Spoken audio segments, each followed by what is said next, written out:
Today's story is about a crime so notorious it has been dubbed the crime of the century. But the reason for its notoriety has less to do with the crime itself and more to do with who committed it. But before we get into that story, if you're a fan of the strange, dark, and mysterious delivered in story format, then you've come to the right place because that's all we do and we upload once a week.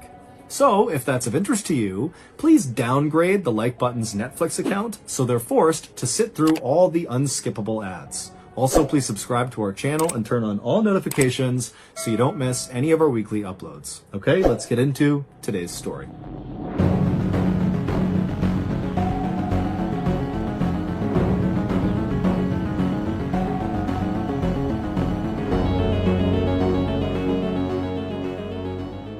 On the evening of Wednesday, May 21st, 1924, a man named Jacob Franks walked up the steps to his mansion, and right as he went to open his door, his butler opened it up, welcomed him inside, and Jacob smiled at the butler and stepped in. Jacob had just spent a long day at his office in Chicago, Illinois, doing a big real estate deal, and now he was just happy to be home with his wife and his 3 kids. Jacob was an incredibly successful business person who had made a name for himself first in the early 1900s when he ran a bank that specialized in giving out these enormous loans to gamblers. But it wasn't until he was named the president of the Rockford Watch Company and he expanded into real estate that he became outrageously wealthy. His fortune in today's dollars would have been around $70 million. But now that Jacob was so well established in the business world in Chicago, he was trying to make a more conscious effort to spend more time at home with his wife and kids. And so as soon as he walked past his butler into his mansion, he hung up his hat and his jacket, and he went to find his wife, Flora, to tell her about an idea he had for a trip for that upcoming weekend. But when Jacob found Flora, she was not remotely interested in talking about their weekend plans, because Flora was very worked up about their youngest son, Bobby. Bobby, who was 14 years old, was supposed to come home right after school, but it was now 6 p.m. and he still hadn't shown up, and she had no idea where he was. And Jacob's reaction to this news was just to feel kind of aggravated.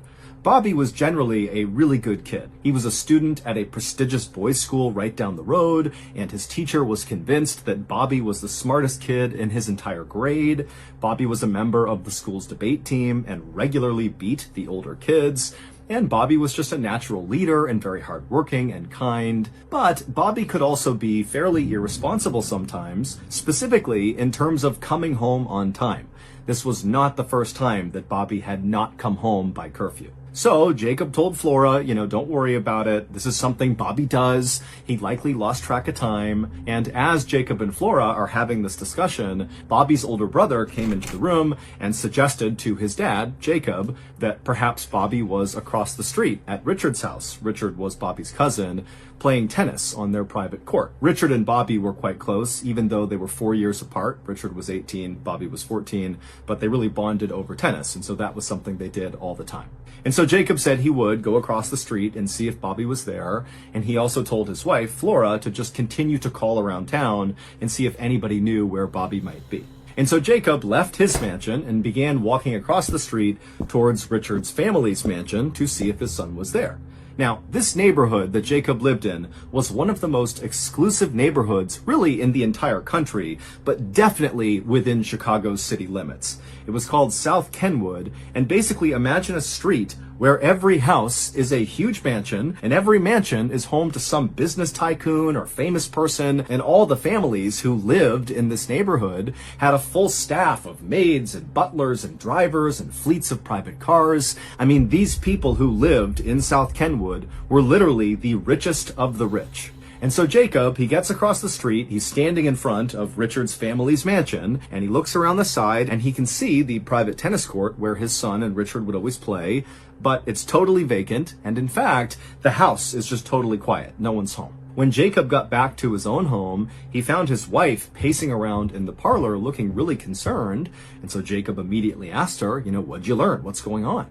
And she would tell Jacob that she had spoken to one of Bobby's friends who told her that Bobby had umpired a baseball game after school and had left to walk back home at around 5 p.m. The school and the baseball field where Bobby would have been was only about 3 blocks away from their home. And now it was 6:30 p.m. So it's been an hour and a half since Bobby had supposedly began his walk home. And so by now he certainly should be here, but of course he wasn't. At this point, Jacob went from feeling aggravated with his son to being concerned for his son's safety, despite the fact that he's thinking, okay, well, my son is likely somewhere in this neighborhood in South Kenwood, one of the safest, richest, best places in the country. He's got to be okay, but I really want to find him. And so Jacob would call one of his very close friends who lived in this neighborhood, who also happened to be a former state senator, and he asked him to come over and basically look around the neighborhood for Bobby. When the state senator friend arrived at Jacob's house, the two men left and began walking down the street lined with mansions, making their way towards the school where Bobby supposedly had been umpiring. And when they got there, they saw there was no baseball game happening, and the school was dark and closed for the night. But Jacob and his friend decided that, maybe it was possible that after umpiring this game, when Bobby had begun his walk home, maybe he had taken a detour into the school to get something, and then perhaps the doors got shut and locked on him. And so Jacob and his friend went to the school and looked for a way to basically break into the school. And sure enough, they would find an open window, they'd open it up, they would climb inside, and they would search the entire school, but Bobby was not in there. At this point, Jacob was really starting to panic. His friend was trying to calm him down, but Jacob is now thinking, something is terribly wrong with my son. And so the two men actually ran from the school back to Jacob's house, and when they went inside, Jacob immediately called out to his wife to see if maybe she had located Bobby, but when he called Flora's name, there was no response. And so Jacob and his friend, they run inside and they make their way towards the parlor, which is where they had last seen Flora before they left. And when they walked in there, they found Flora lying on the ground, totally lifeless, with the phone off the hook right next to her hand. And so Jacob and the senator, they run over and they begin shaking Flora, and suddenly she wakes up with a gasp, and she looks up at Jacob and just begins sobbing hysterically. And after Jacob finally calmed her down, she would tell him that after they had left to go to the school, she had received a phone call. And at first, she thought it was Bobby calling to check in. But when she answered it, it wasn't Bobby. It was a man's voice she didn't recognize, who told her that Bobby had been kidnapped. He was safe for now, but if they went to police, something terrible would happen to him. This mystery man also told Flora that they would be in touch soon with more information, and then they hung up. And Flora had been so overwhelmed by what she was told that she had fainted, and that was why they found her on the ground. That night, Jacob, Flora, and the state senator friend stayed up late going over, what they should do. Of course, they wanted to go to police, but this felt like a credible threat that Bobby could be harmed if they did that. And so they just went back and forth over how to handle this horrible situation. But by 2 a.m., they had made a decision. The state senator had some close friends and connections in the police department, and so they decided that they would go talk to the police, but they would swear them to secrecy so the kidnapper or kidnappers wouldn't know the police were investigating. And so, a few hours later, when the police department opened up, Jacob and the state senator friend went to the police. They spoke to the highest ranking officer who was sworn to secrecy, and then that morning, the police would begin a quiet investigation into Bobby's kidnapping. At the same time this investigation was beginning, on the morning of May 22nd, 1924, a man named Morton D. Ballard drove through downtown Chicago in a luxury car known as a Willis Knight. He pulled this luxury car into a parking lot right next to a rental car company, and after parking the car, Morton got out, he went inside of the shop, and he handed the keys over to the clerk behind the desk. The clerk would ask Morton, how did it go with your rental car? And Morton would say, oh, it was perfect, went totally fine. After that, Morton thanked the clerk, he turned around and walked outside where another luxury car was waiting for him, being driven by his good friend, Lewis Mason.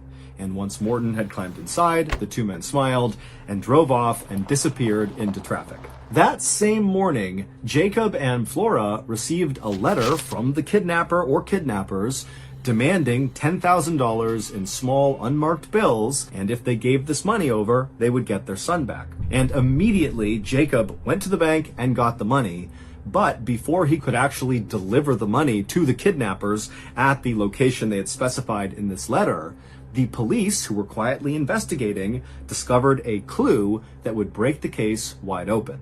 It would take over a week to unravel this bizarre clue, but it all started to come together when the police brought in Morton D. Ballard and Lewis Mason for questioning. Here is the shocking story that detectives were finally able to piece together about what happened to Bobby Franks. On May 7th, 1924, so 2 weeks before Bobby went missing, Morton D. Ballard walked into a hotel in Chicago called the Morrison and rented room 1031.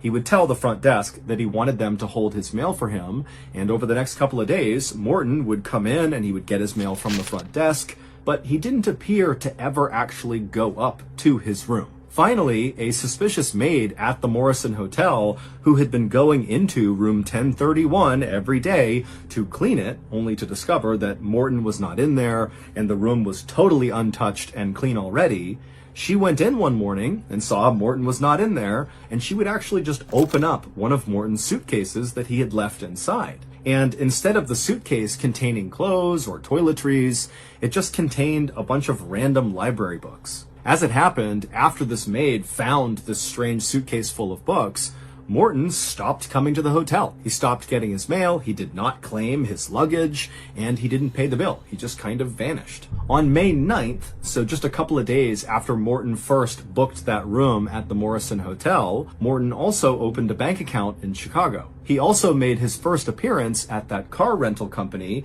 where he asked for the Willis Knight car. The rental company would not just let anybody take a Willis Knight car. You needed a reference to show that you were someone who could pay for this type of vehicle. And so Morton's friend, Lewis Mason, would give him that reference and allow him to rent the Willis Knight car. About a week and a half later, on May 21st, so the day Bobby went missing, Morton and Lewis were driving around South Kenwood in their Willis Knight car when they spotted Bobby by himself walking down the road. Now, Lewis recognized Bobby, and he knew that Bobby was an incredible tennis player, and Lewis had a question for Bobby about a particular tennis racket. And so Lewis, who was in the front seat of the car, told Morton, who was driving, to pull over so Lewis could talk to Bobby. And so Morton pulled over, Lewis rolled his window down, he called over to Bobby, Bobby came over, and before long, Lewis and Bobby were talking about this tennis racket.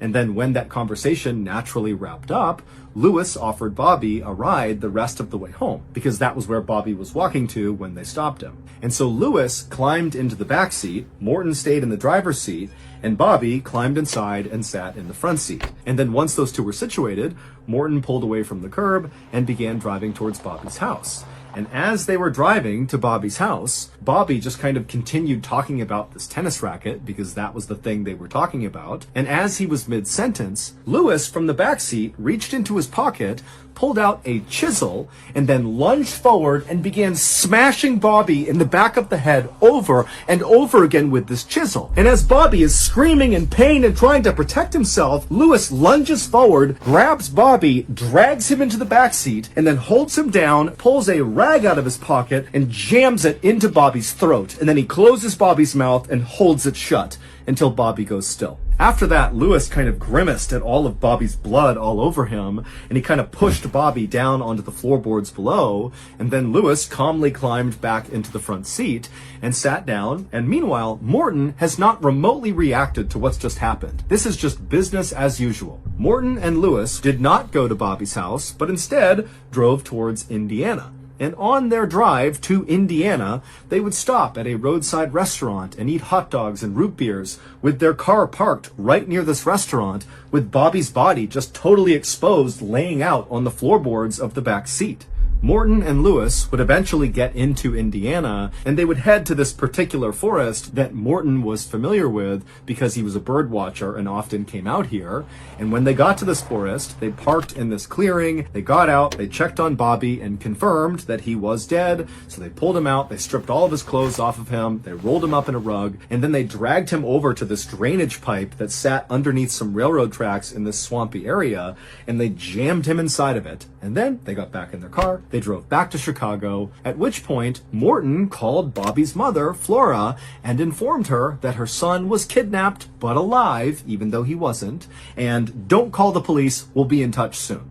That night, Morton and Lewis would burn all of the clothes they had stripped off of Bobby. They would also clean the interior of their Willis Knight rental car, and then they would play a game of cards together before going to bed. The next day, May 22nd, so the same day that police began their quiet investigation into Bobby's kidnapping, Morton and Lewis would send that letter to Jacob and Flora demanding $10,000 for the safe return of Bobby.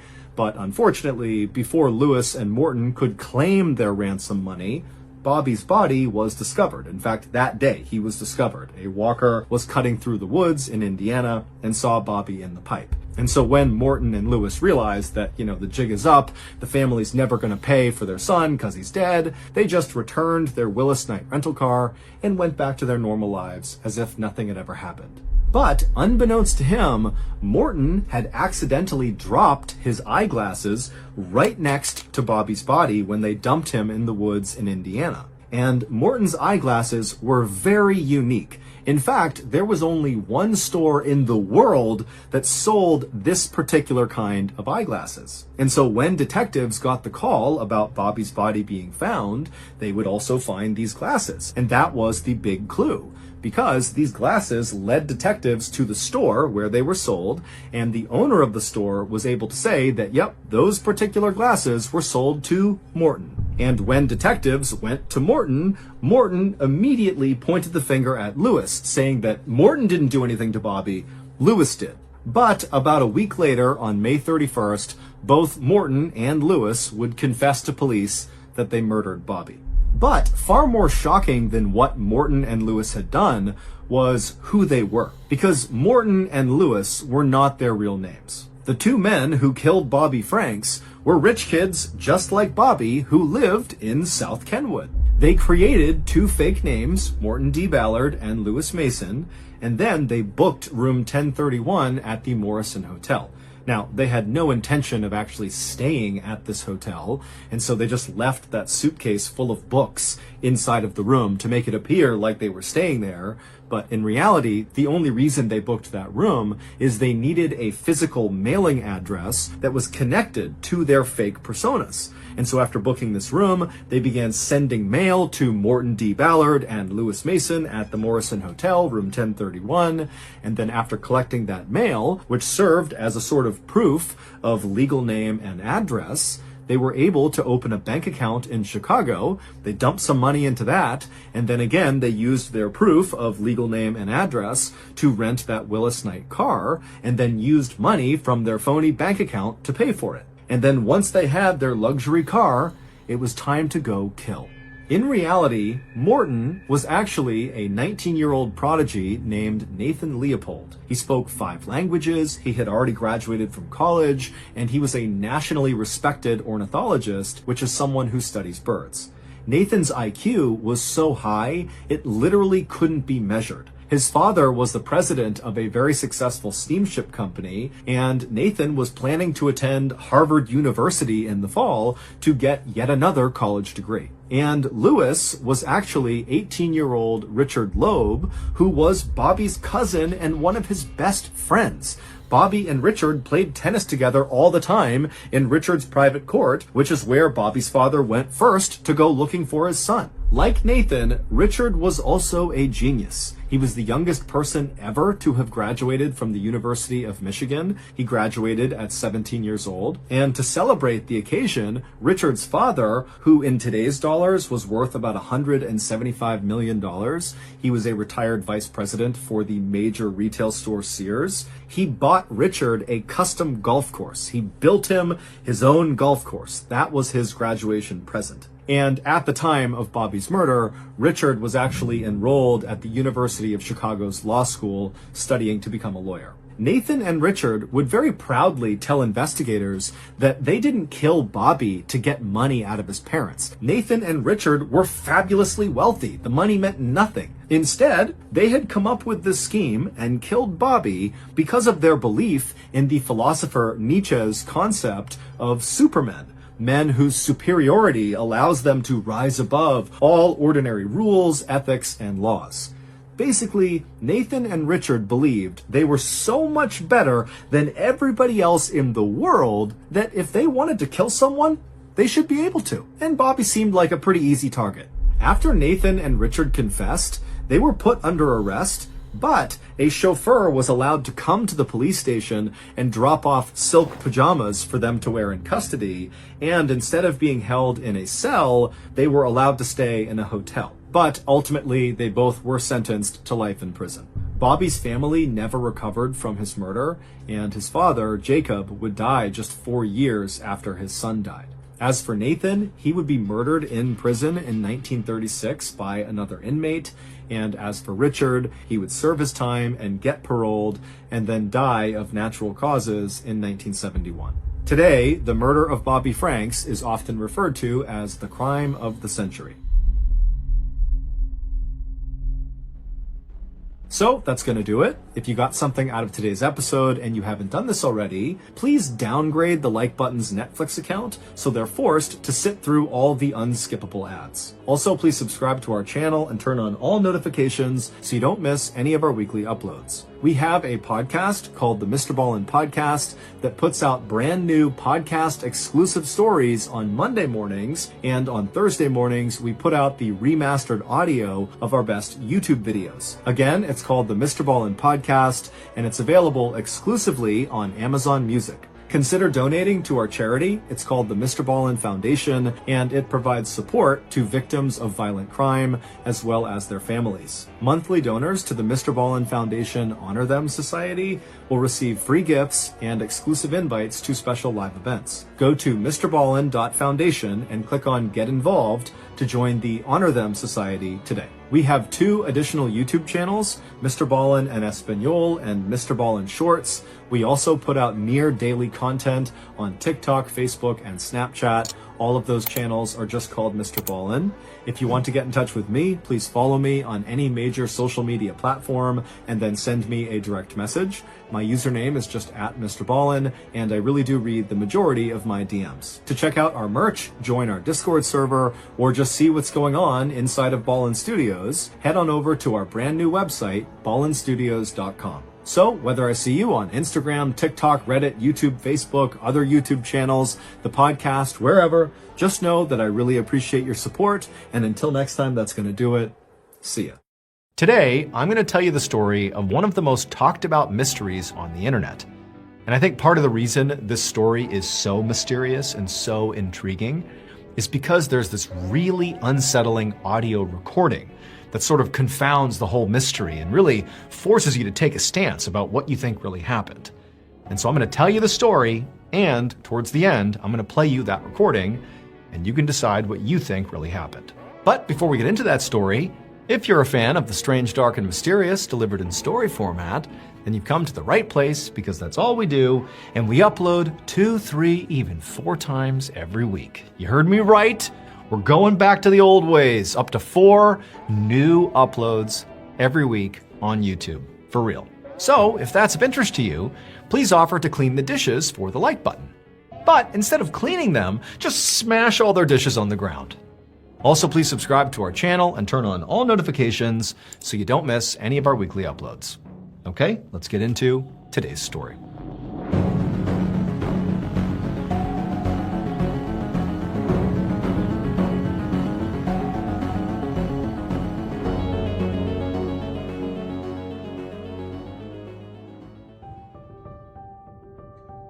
At 12:30 a.m. on August 9th, 2013, a man named Kyle Lawson was asleep in his bedroom with his wife at their home in San Angelo, Texas, when his cell phone rang, and it woke him up. Kyle looked at the caller ID and saw that the call was coming in from his 26-year-old brother, Brandon. And so, Kyle picked it up, but before he could even say hello, his brother said he needed help. And then he launched into this big story that really sounded completely insane. He told Kyle he was currently driving north on Highway 277, which is this totally desolate 2-lane country road that runs through West Texas, and that 3 men were chasing Brandon. And on top of that, Brandon told his brother that, he's trying to get away from these men, but his truck was about to run out of gas. And so what he wanted Kyle to do was to, right now in the middle of the night, come meet him secretly to hand off a gas tank so Brandon could officially escape these 3 men. But as Kyle listened to this, he was not really actually concerned, at least in terms of Brandon being in any sort of real danger with regards to these three men that were chasing him. In reality, Kyle's reaction to this was just being so annoyed at Brandon. Because after hearing this story, this frantic story Brandon's telling him in the middle of the night, he was sure that really there were no three men, that instead his brother Brandon was just high again, and he was hallucinating. He was basically having an episode that was substance-induced. So Brandon had a history of methamphetamine use. He'd been clean for the last 6 months or so, and he'd been working on, being a better partner to his fiancée, Ladessa, and also a better father to his 4 children. But just 2 days ago, Brandon had also called Kyle, but it had been to ask Kyle if he knew where he could get some drugs. Now, Kyle did not immediately say, "Oh, here's where you go to get drugs." Instead, he tried to tell Brandon, don't do it. You should not get high. You're clean. You're doing good. But he was pretty sure Brandon had not listened, because ever since that phone call, even though Kyle didn't give him any, resources for drugs, Brandon must have gone and gotten drugs anyways, because his behavior had just been completely crazy in general. In fact, right now, Kyle knew from having spoken to his parents earlier that the whole reason Brandon was even driving on Highway 277 right now was because he got into a big fight with his fiancée and was supposed to be going to his parents' house to chill out.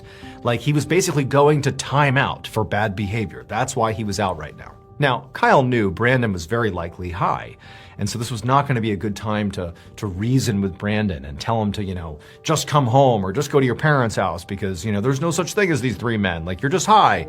He's not going to listen to that.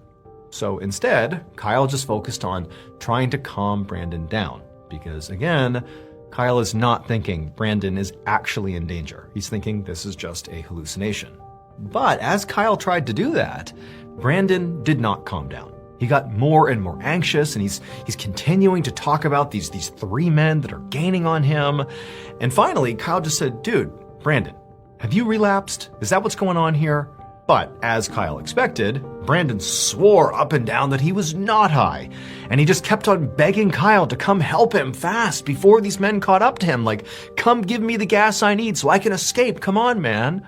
At this point, Kyle felt like there was no point even talking to Brandon, and in some ways, he just wanted to hang up and forget about this whole thing. This was crazy. He has his own life and his own responsibilities. He shouldn't be babysitting his younger brother. But at the same time, Kyle was very close with his brother. Even if, he resented it, he did love his brother very much. And even though he did feel like there is no imminent danger here other than maybe Brandon to himself, Kyle decided, you know what? I'm just going to go out on Highway 277. I'm going to find Brandon and just get him back home. So he told Brandon he'd be right there, and then he hung up. About 45 minutes later, Kyle drove north on Highway 277 along with his wife in his passenger seat and their 4-year-old son in the back. Kyle's wife had not wanted him to be out in the middle of the night dealing with his crazy brother all alone, so she'd insisted that she and their son come along. And so as Kyle drove down the road, he kept an eye out for Brandon's truck. Now, to set the scene for you, this really is like a desolate highway. There's no real traffic, and really in either direction, it's just kind of open plains and some shrubs and small trees. This is a big, wide open area. It's pretty easy to see way out in front of you.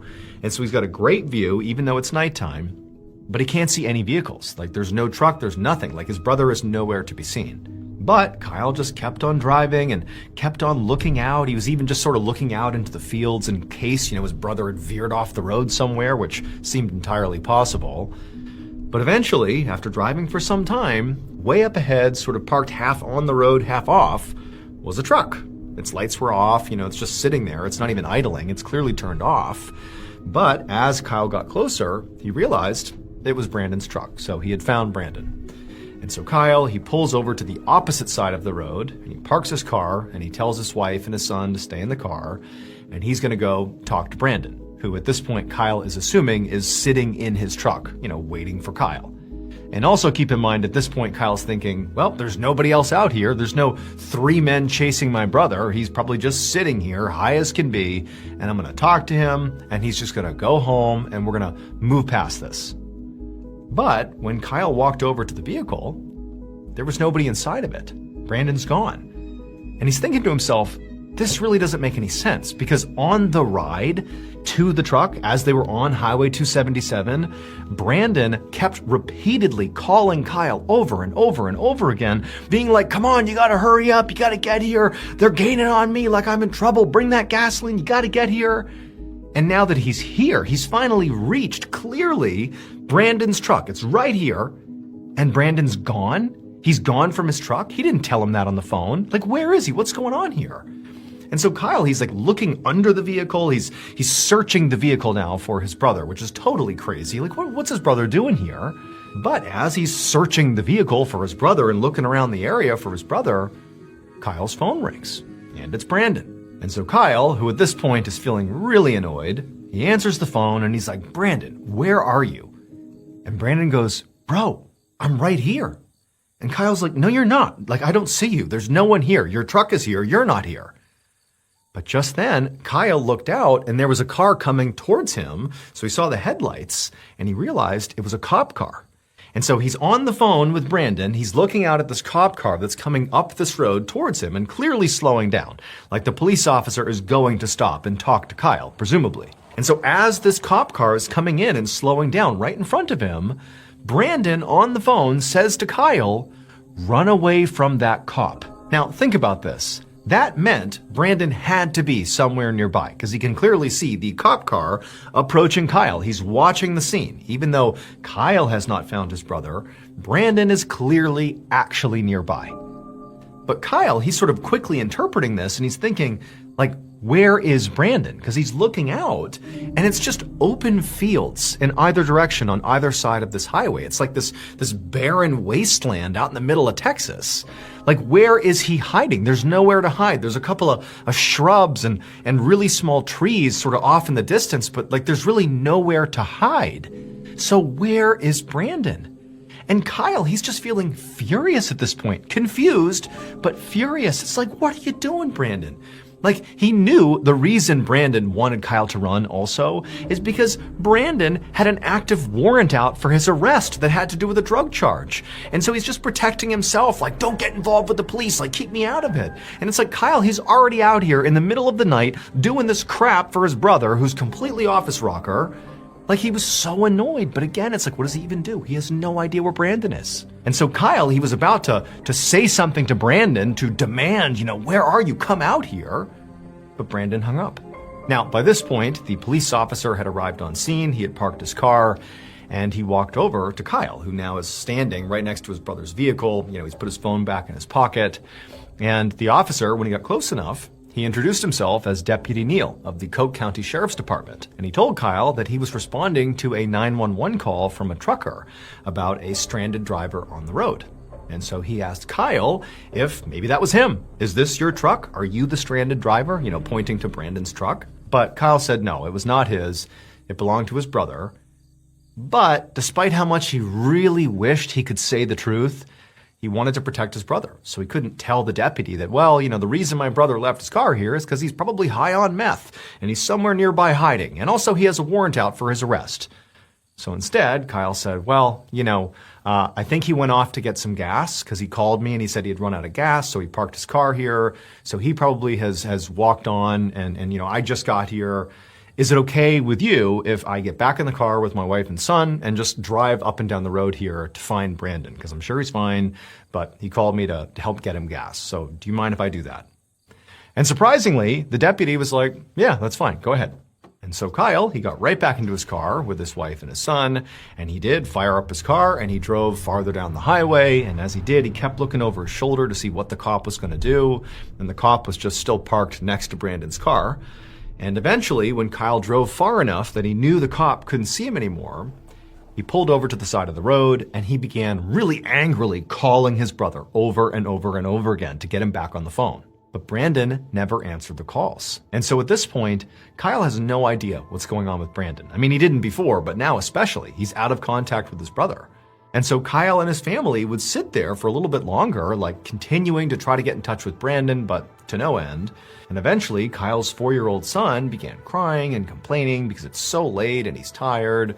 And, Kyle's wife is tired. It's 2 a.m. And Kyle, he's just so over it. He's like, you know what? Brandon is an adult. I tried to come out here and get him out of this mess, but if he doesn't want to be in touch with me and he wants to hide off the side of the highway, that's on him. I'm taking my family and I'm going home. And so that's what he did. He turned around, he drove right back the way he came, and he actually passed by his brother's truck that was still there, so Brandon clearly is still in hiding.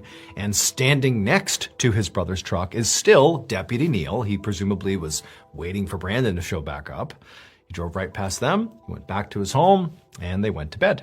And he figured, you know what, tomorrow I will likely hear from Brandon, and he'll tell me some crazy story explaining what really happened, but you know what, whatever, that's on him.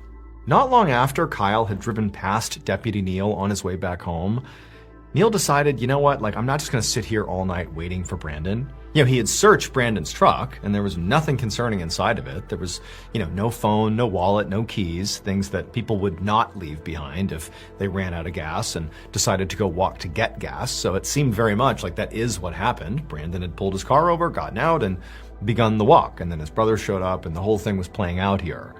And so Neil figured, okay, well, I have other calls to go to. It doesn't seem like this is a huge emergency. And so he just reached inside the truck, he turned on the hazard lights, then he locked all the doors and shut them. And then he got in his own vehicle and he took off because, again, he had other calls to attend to that night. The next morning around 8 a.m., Deputy Neil was back out on Highway 277 just to make sure Brandon had eventually come back and claimed his truck. But no, the truck was still sitting there, hazards on. Now, at this point, Deputy Neil was starting to get a bit concerned about Brandon because, he's out on foot, walking to get gas for his truck. And even though it seemed like the risk was sort of low for him, it is possible something could have happened to him. And that's why he had not come back to his truck. Maybe he was hit by a car or, got lost or something. Who knows? Anything could have happened. Or, maybe Brandon decided not to claim his truck yet. Maybe he just went home and he's going to get it later. But regardless, it just seemed like Neil really had to go follow up personally with Brandon just to make sure he was okay. And so Neil drove back to the sheriff's department to see if he could find the contact information for Brandon. But when he walked in the door, he didn't have any time to do any digging because another employee told him that while he was out, the department had gotten a call from Brandon's fiancée, Ledessa. And Ledessa had given them a very different story than the one Brandon's brother, Kyle, had told Neil the night before. According to Ledessa, she and Brandon had been fighting for the past few days. And last night, so on the night that this whole truck thing happened, Brandon was supposed to be on his way to his parents' house to cool off from the fight he was having with Ledessa. But he never arrived at his parents' house, and he never came back to Ledessa's house. And so Brandon was totally unaccounted for. And on top of that, nobody could get in touch with Brandon. They were calling and texting him, no response. After hearing this, Deputy Neil was surprised and also pretty angry because clearly Brandon's brother Kyle had acted like everything was totally fine the night before, but that had to have been a lie, because Ledessa is saying this totally different story. And so the first thing Neil did is he went and spoke to Kyle and also to the rest of Brandon's family to get the story straight here. And very quickly, it became clear to Deputy Neil that any omissions or even lies about what had happened exactly on the night that Kyle went missing were not because the family was hiding something. They were kind of trying to protect Brandon, but it was because they didn't understand how serious this situation really was. And so now that Brandon really was missing and nobody knew what happened to him, the family was very forthright that they really didn't know what had happened to him and that, yes, maybe he was on drugs, we don't know, but he really is missing and you gotta go look for him. And so that's what Neil did. Over the next 4 days, there was this huge search that Neil led all around Highway 277, where the center of the search was where Brandon's truck had been found. But despite using canines and helicopters and these huge search teams, some of which had thermal cameras which would allow you to see body heat, despite covering this vast area all around where Brandon clearly had been, there was absolutely no sign of him. And they also spoke to the homeowners and the property owners sort of roughly in the area to see if maybe they had seen something strange, maybe seen Brandon or those 3 men that apparently had been chasing him on the night he went missing, but nobody had seen anything. And so basically, Brandon was definitely not here. And there was no sign he had been here other than his truck. That was it. And so Deputy Neil and the rest of the authorities who were involved in this search ultimately came to the conclusion that based on the fact that Brandon had clearly been fighting with his fiancée, that he had an active warrant out for his arrest, and that he had not been seen in days, and there was no sign of him anywhere, nothing, that what must have happened here is Brandon fled. That he's not here because he chose not to be here. That he was never in any danger. He fled the area, and looking here is going to do nothing. We basically have to wait for Brandon to show up at some point. And so for the most part, this seemed like a pretty open and shut case. Until Brandon's fiancée, Ledessa, came into the station in person with the bombshell. On August 13th, 2013, so 4 days after Brandon went missing, this is right around the time the search has been called off, the officer on duty at the Coke County Sheriff's Department sat across from Ledessa. And Ledessa looked extremely upset. And she said that she'd gotten so worried about Brandon that she'd started searching through their cell phone records. And she'd found something really concerning. She pulled out a piece of paper and she handed it to the officer, and she pointed at a specific section. And this officer, he realized quickly that this was a printed out copy of Brandon's call logs. And what Ledessa was pointing to was a call that Brandon had made at 12:50 a.m. on the night he disappeared. In between a flurry of calls to Kyle and also to Kyle's wife, Brandon had also placed a call to 911. Ledessa told the officer that the fact that Brandon himself had called 911 actually terrified her, because Brandon would have done practically anything to avoid the police. He was terrified of the police. In fact, she knew from talking to Kyle that Brandon had even suggested to him that he should run from the police on the night he went missing when he saw the cop approaching him. And so she said, look, like he would only ever call the police if he truly had to. But she's like, why then, after calling the police, did he presumably run away? It just doesn't make any sense. And all of this came as a total surprise to this officer and to the sheriff's department. Because until this moment, the belief had been that a trucker had called 911 about a stranded driver, and that was how Deputy Neal got involved, and really this whole thing started. But nobody knew there had also been this other 911 call from Brandon himself. The 911 dispatch in the area was tiny, underfunded, and understaffed. And at some point, someone must have just dropped the ball when it came to informing the sheriff's department about Brandon's 911 call, because they really didn't know about it. But now that they did, they needed to hear that call for themselves. The sheriff's department would contact that 911 dispatch, and they would send them an audio recording of Brandon's call. And when they listened to it, they were shocked. Because one, Brandon 100% sounded like he was in imminent danger. This was not like a low-stakes call from a stranded driver. This was someone who thought they were in real peril here. And then two, if you listen closely, you can hear the sound of somebody else's voice in the background on Brandon's side of the call shortly before it cuts out. 911 emergency. Yes, I'm in the middle of the field. We're just pushing some guys over. Right here going towards Javelin on both sides. My truck ran out of gas. There's one car here. Got chasing to the woods. Please hurry. Okay, now run that by me. I'm not talking to him. I actually ran into him. Ah, you ran into him. Okay. Got the first guy. Do you need an ambulance? Yeah, no, I need the cops. Okay. Is anybody hurt? Hello? Hello? Hello? And so at this point, authorities are thinking, okay, this doesn't necessarily seem like this is just a disappearance. This might be a murder. I mean, they didn't have a body, but the idea that there's another voice and he's talking about being chased through the woods and there's these men coming after him, I mean, this audio recording gave a lot of legitimacy to that. And so the search, which had just ended, was quickly resumed and expanded dramatically. And for the next year, with all these additional resources being poured in, there was this massive effort to find Brandon Lawson. But they didn't find him. There was no other sign of him. He was just completely gone. They looked everywhere around that highway 277, all over the place near where his truck was. There was no evidence. He was just gone. And so ultimately, Brandon's case went cold. And for the most part, authorities just kind of moved on. But Brandon's family did not move on. His fiancée, Ledessa, would go on to hire 2 private detectives, and they would both conduct these big searches multiple times over around the area where Brandon left his truck and also across the state. But they too also just came up empty. And as the years passed by without answers, Brandon's disappearance captured more people's attention, and it started being featured on TV shows and podcasts. People had all kinds of theories about what had happened. Maybe Brandon really was just high and hallucinating, and he wandered off somewhere and got attacked by wild animals. Or maybe he really was being chased by these 3 men, and they kidnapped or killed him, and maybe that voice you hear on the recording was one of those 3 men. Or maybe he really had just fled the area on purpose, like the sheriff's department originally thought. Nobody really knew.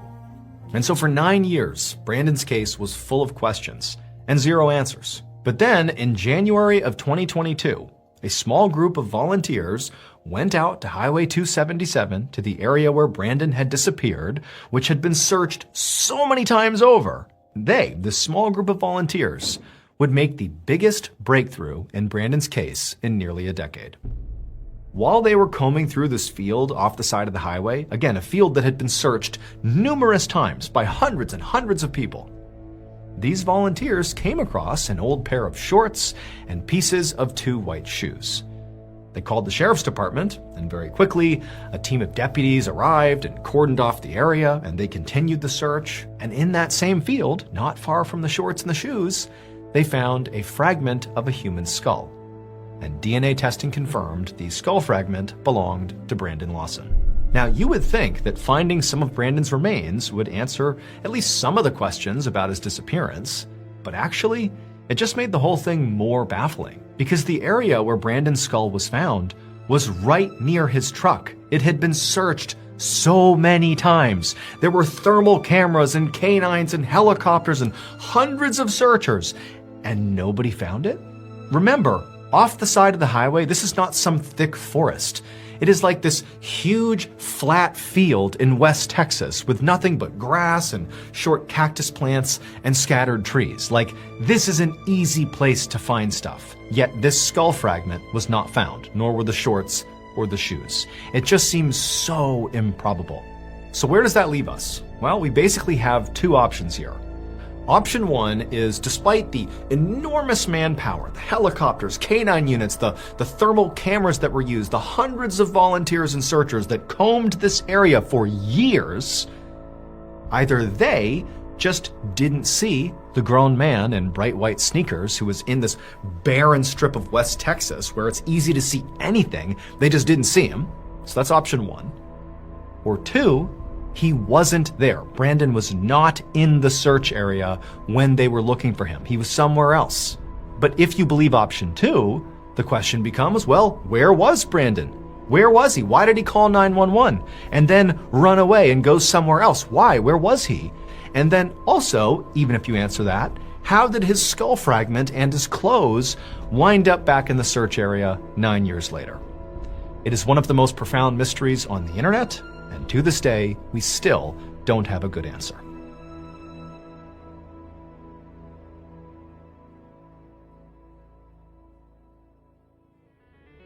Thank you so much for watching. Let me know what you thought of today's episode in the comments. And remember, we have hundreds of videos for you to binge right now. But if you're looking for a recommendation from me of that one video that's worth your time, well, it's this one right here. So give it a watch. All right, until next time, see ya. Sometimes the truth is stranger than fiction. And today, I'm going to tell you 3 stories that demonstrate that. But before we get into today's stories, if you're a fan of the strange, dark, and mysterious delivered in story format, then you've come to the right place, because that's all we do, and we upload 2, 3, even 4 times every week. So if that's of interest to you, please break into the like button's water supply and fill it with permanent red dye. Also, please subscribe to our channel and turn on all notifications so you don't miss any of our weekly uploads. Okay, let's get into today's stories.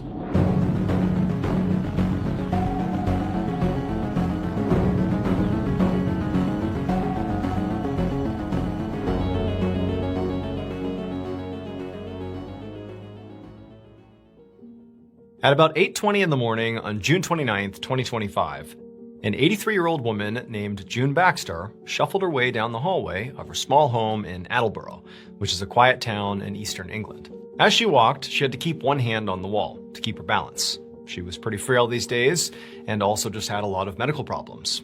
But she also really valued her independence, and so she was determined to keep living alone, even if it was kind of risky.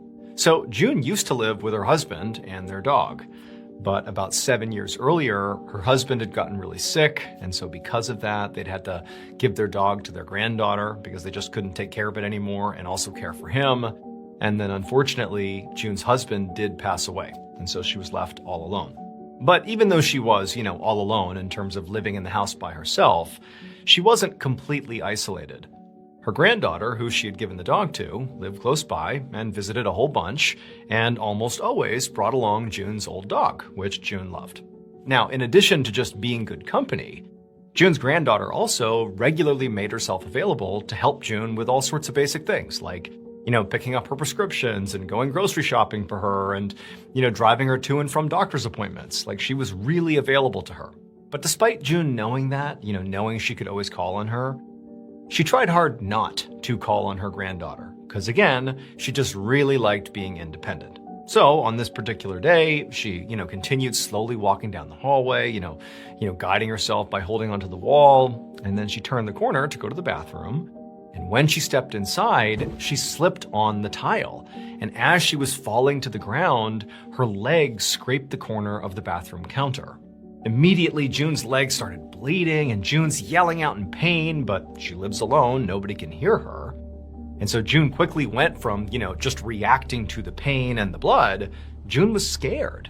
I mean, this is the exact scenario that she was so worried about, getting hurt when she was all alone, because she didn't really have a plan. It was like, I'm going to live alone, so help me.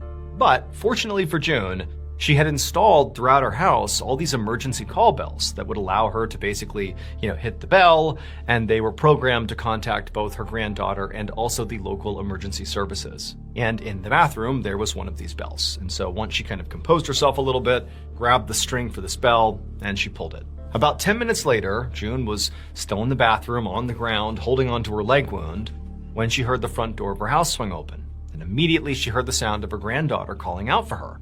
And June, as best as she could, even though her voice was a little bit weak, she called out and said where she was. A moment later, June's granddaughter, along with June's old dog she'd brought along, came bombing around the corner, and they looked into the bathroom, and they saw, June and her horrible leg wound, and clearly the granddaughter is really worried right away. I mean, this was a very bad cut.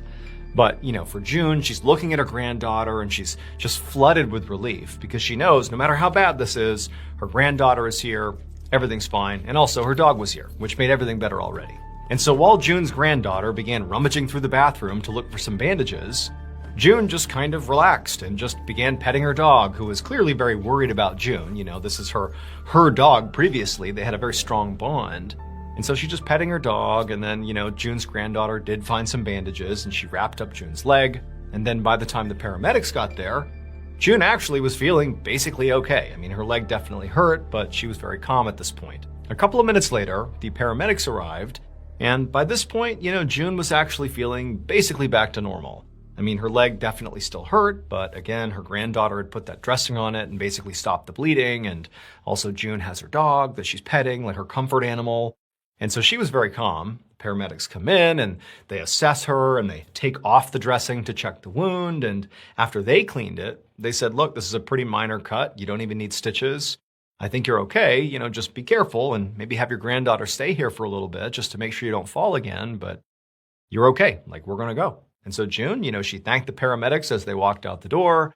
And then she and her granddaughter and the dog just sort of sat there feeling grateful that this fall wasn't more serious. However, the next morning when June woke up, she knew something was wrong because, all she's doing is laying in bed, but her heart is racing, she's sweating, she's lightheaded, like clearly something is off here. Now, the day before, after the paramedics left, her granddaughter did stick around for a little bit, but really, June was okay, and so June was alone. And that night, she had some soreness around the cut, but it really wasn't that serious. She really felt like dodged a bullet there. But now, 12 hours later, something's going on here. Now, June had no way of knowing if her current symptoms were indeed connected to her, minor cut on her leg. But her concern that maybe this was serious and could potentially spiral really quickly made her not pull on one of those emergency bells, but instead she just picked up the phone and called an ambulance to take her to the hospital. When she got to the hospital, doctors immediately began running all these tests on her. And very quickly, they determined that she did have a very severe bacterial infection, which she must have gotten after cutting her leg. And unfortunately, that infection had already spread into her blood, which would explain why she was feeling sweaty and lightheaded and why her heart was racing. Now, the medical staff definitely had some questions, like how in the world could this have developed so quickly, especially after the paramedics the day before had, at least according to them, properly cleaned this wound before they left. But, their issue now was not how did this happen, but instead just stabilize June, treat her. And so right away, they began treating June with general antibiotics to try to fight off this infection. But it just wasn't working. And June was 83 and already in relatively poor health, and her condition was clearly deteriorating rapidly. So the doctors began running more tests to try to determine exactly what type of bacteria was causing this infection. Because if they knew that, they might be able to give her more targeted treatment than just general antibiotics, which clearly were not working. And they did eventually identify this bacteria. But by the time they did, June had unfortunately already developed sepsis, which is a life-threatening condition that occurs when a person's body tries so hard to fight off an infection that it basically ends up damaging their vital organs in the process. Medical staff did everything they could, but it wasn't enough. And so eventually, 1 week after going to the hospital, June passed away. It would turn out the deadly bacteria that found its way into June's open wound was introduced to her by her granddaughter, completely by accident. The bacteria is called Pasteurella multicida, and it's found in a very specific place, inside the mouths of domestic dogs. While June laid on the bathroom floor waiting for her granddaughter to find bandages to wrap up her leg, June's old beloved dog, who her granddaughter had brought over, was trying to comfort June, and June was allowing the dog to do that. But what the dog was actually doing to comfort June, was licking her open wound. And so that led to the bacteria going in, and it would kill June 1 week later.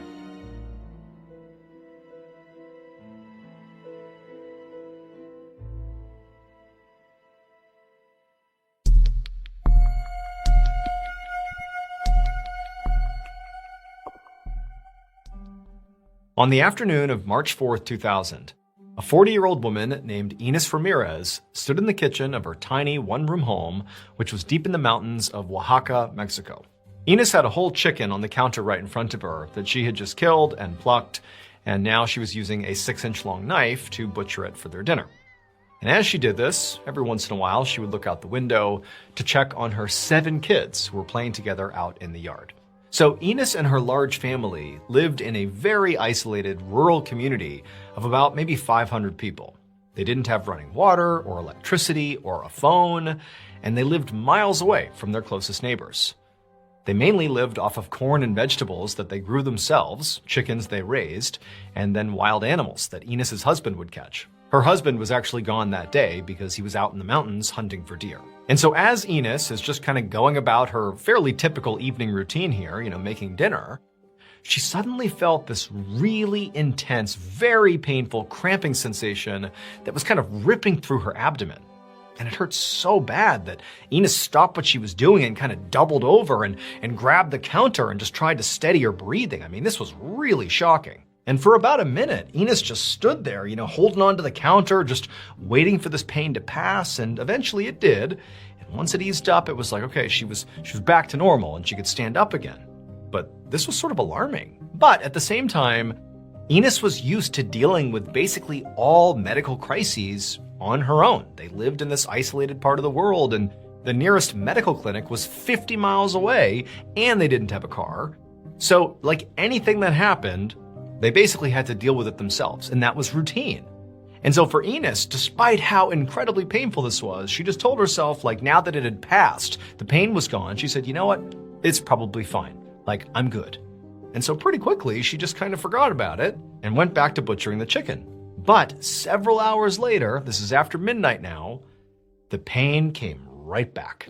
And at this point, Enos, she's in this one common room in her house where all her kids are fast asleep. It's past midnight now, and she's sitting on this bench and she's gripping her abdomen, rocking back and forth as this pain just rockets back and forth across her abdomen constantly. There's no relief, nothing.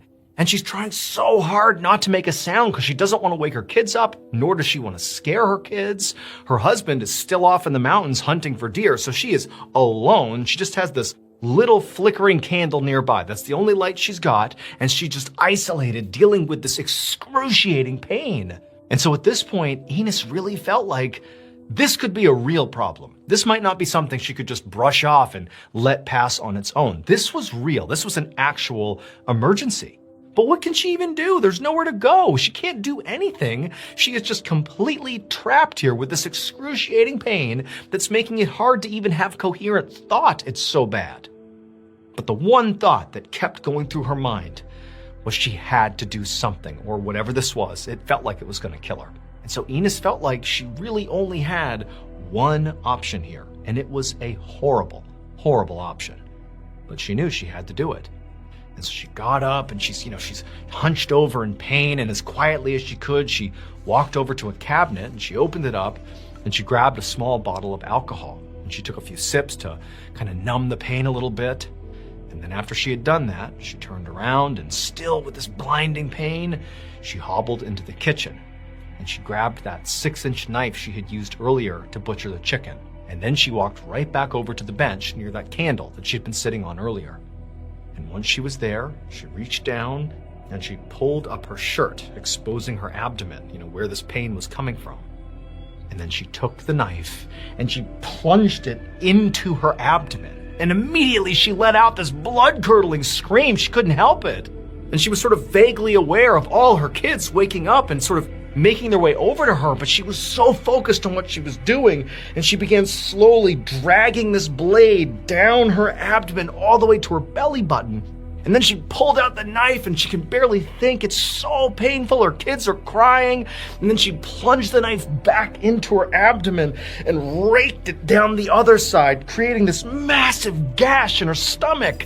And then she kind of dropped the knife and she's screaming. She can't even help it. And her kids are all crying. And she takes her hand and she reaches into her stomach and she's fishing around. Every little move is like lightning striking her body. But she eventually finds what she's looking for and she pulls it out of her stomach. And what she's looking at is her 8th child, a baby boy. And she had enough wherewithal to take that knife and cut the umbilical cord and place the baby down before she passed out. After Enos lost consciousness, one of her kids left the house and just started running to go find the nearest person to get some help. And miraculously, after finding some people, when those first responders got to the home where Enos was, hours later, they found her and her newborn son alive. And they were taken to the closest hospital for emergency treatment, and they would both make full recoveries. Today, Enos Ramirez is the only woman ever who has performed a successful C-section on herself.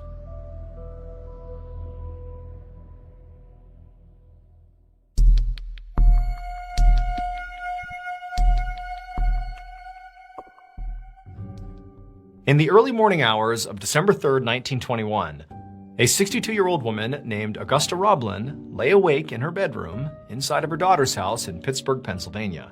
Augusta had lived with her daughter now for about a year.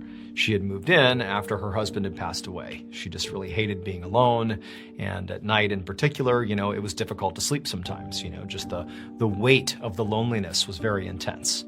And also, Augusta was known to have really visceral bad dreams, and so that, combined with loneliness, made living alone really awful. So here she was, living with her daughter. But on this particular night, Augusta, she was wide awake in bed because she had had one of these awful nightmares, but she knew she could not tell her daughter about it.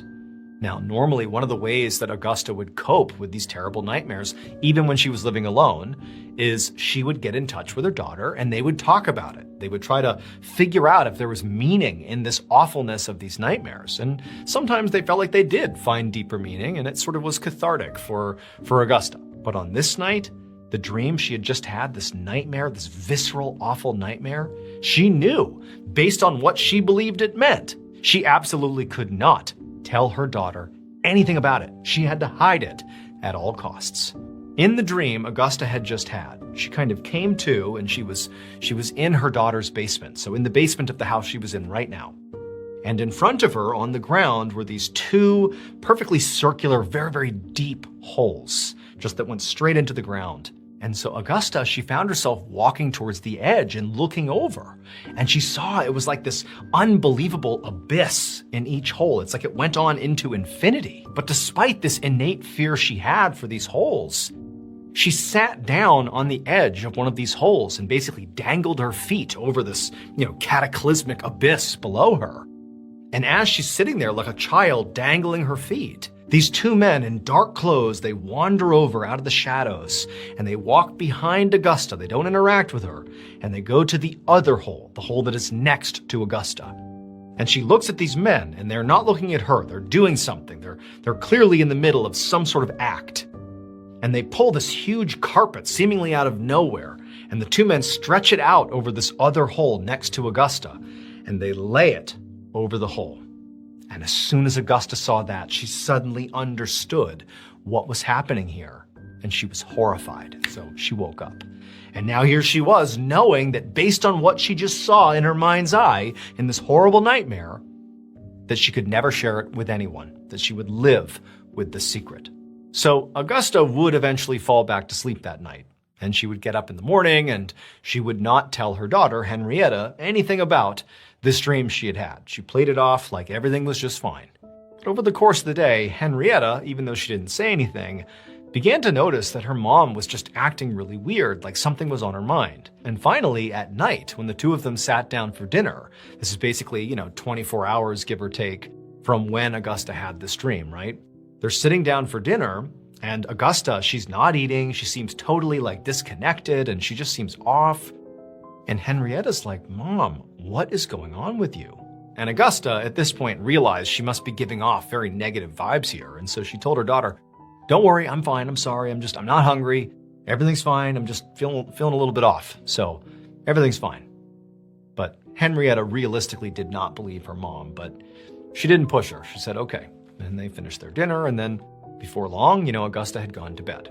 But the next morning, when Henrietta got up, she went downstairs expecting to see her mom, but Augusta was nowhere to be found. And so again, feeling kind of concerned about her mom's behavior, she went to Augusta's bedroom to check on her, and she found her mom seeming really weak and lethargic and just totally out of it, laying in bed.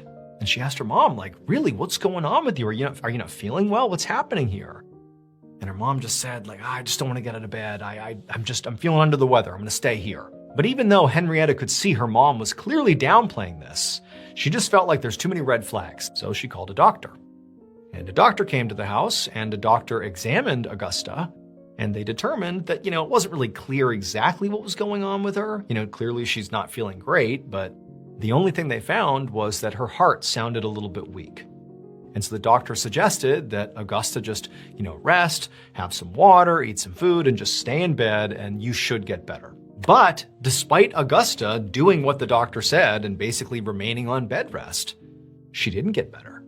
And in fact, Henrietta, her daughter, is watching, and she's clearly seeing that not only is her mother deteriorating physically, but she was also becoming more and more despondent and sort of disconnected emotionally. It was like she was drifting off into some other world that Henrietta was not a part of, and she was just so worried about her mom.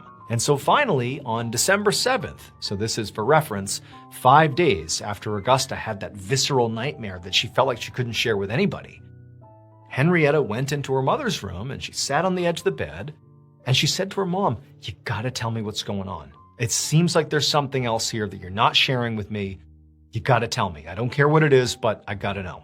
Augusta, when she heard her daughter saying this, she sort of thought about trying to keep doing the same thing she was doing, which was, basically say everything's fine and push her daughter off. But she could tell Henrietta was not going to take that for an answer. And so Augusta sighed and she said, I had that dream again. Except this time, I watched the procedure. Now, to us, this is, cryptic and weird and doesn't really mean anything. But to Henrietta, who understood what her mom was talking about, she was completely horrified. It would turn out Augusta really did have horrible nightmares that plagued her for at least the last year or so.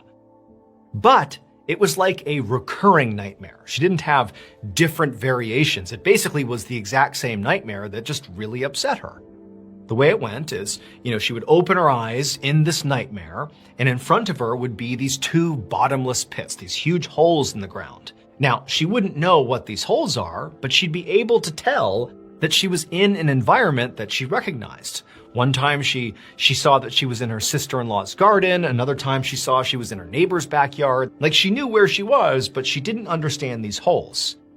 But in this nightmare, she would always walk up to the holes, and then she, not two men who walked in, but she would take a rug out and cover up one of those holes, and then she'd wake up. Now, on its face, this does not sound like a particularly frightening dream. But there's a connection to the real world that made it frightening. Every time Augusta would have these nightmares, the person who lived at the property where the dream took place, the sister-in-law's garden, the neighbor's backyard, when she would have that dream, she would come to, and then within a couple of days, that person would die, usually inexplicably. It was like a harbinger of doom that these dreams represented who was going to die next. And so every time she had this dream, she knew someone's going to die. But in that last dream she had, the one, 5 days earlier that scared her so badly, she knew she couldn't tell Henrietta. In that dream, it was the first time she, Augusta, didn't perform the procedure, i.e. putting the rug over one of the holes. Those two men came over and they did it. And Augusta realized she's sitting with her feet in the other hole, and she's realizing she's in her daughter's basement. That's where this dream's taking place. This must mean she, Augusta, is next. And wouldn't you know it, just days after telling her daughter about this, within 2 weeks of having this dream, Augusta died of heart failure in her daughter's house.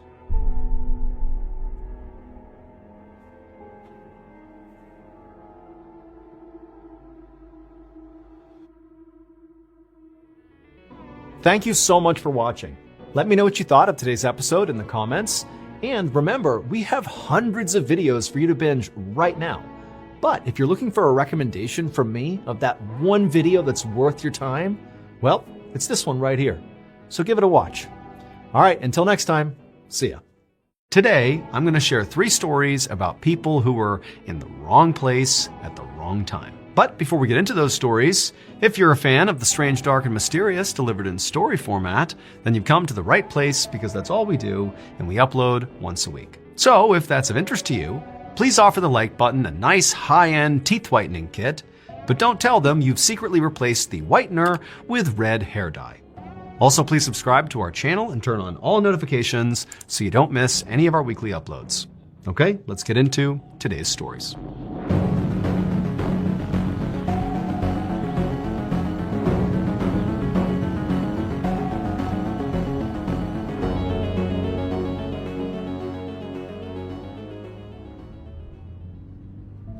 At 8:40 a.m. on July 7, 1967, a 17-year-old girl named Nancy McEwen was driving along a highway in Brooklyn, New York. She was on her way to her job as a secretary at her dad's office in Brooklyn, and she was coming from her home in Long Island, New York. Now, the commute to her office took about an hour, but Nancy didn't mind because her dad had just got her this beautiful brand new yellow Camaro, and she loved driving it. And the highway she was on had this amazing view of the beach and ocean down below. And so that day, Nancy rolled down her window so she could feel the ocean breeze as she drove. And then she took in a deep breath and she smiled. At the same time Nancy was doing this, a police lieutenant was driving in his car a couple cars back from Nancy, and as he was just driving along, he suddenly sees this yellow Camaro that to this point had been driving completely normally, suddenly veer off the road, miraculously missed the oncoming cars, and then smashed into a tree on the side of the road. And so the police lieutenant instinctively jammed on his brakes and veered over to the shoulder and stopped behind the Camaro. And as the lieutenant got out of the car, he was thinking clearly the driver must have just had some kind of medical emergency, because he didn't see any obstacles in the road, and the car, the Camaro, had been driving completely normally to that point. So what would cause them to veer and crash into the road at such a high speed other than a medical emergency? And so the lieutenant jumps out of the car, runs over to the driver's side window, and he looks inside and he sees this teenage girl, this blonde teenage girl, and she's slumped over the wheel, and she's not looking up at him, she's not making any sound, she's just sitting there. And so he opens up the door and he asks her, are you okay? And she didn't say anything, but she did moan. And so she was breathing, she was alive, and there weren't any obvious physical injuries. Clearly she's just crashed into this tree at high speed, so she's definitely shaken up.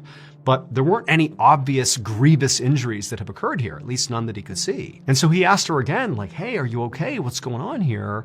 And she just continued to moan. And so again, considering he's looking at her and she seems, basically okay, all things considered, he thought, maybe she's drunk. That would kind of explain, the sudden veering off the road. And so at this point, the lieutenant radioed for backup and also called for an ambulance.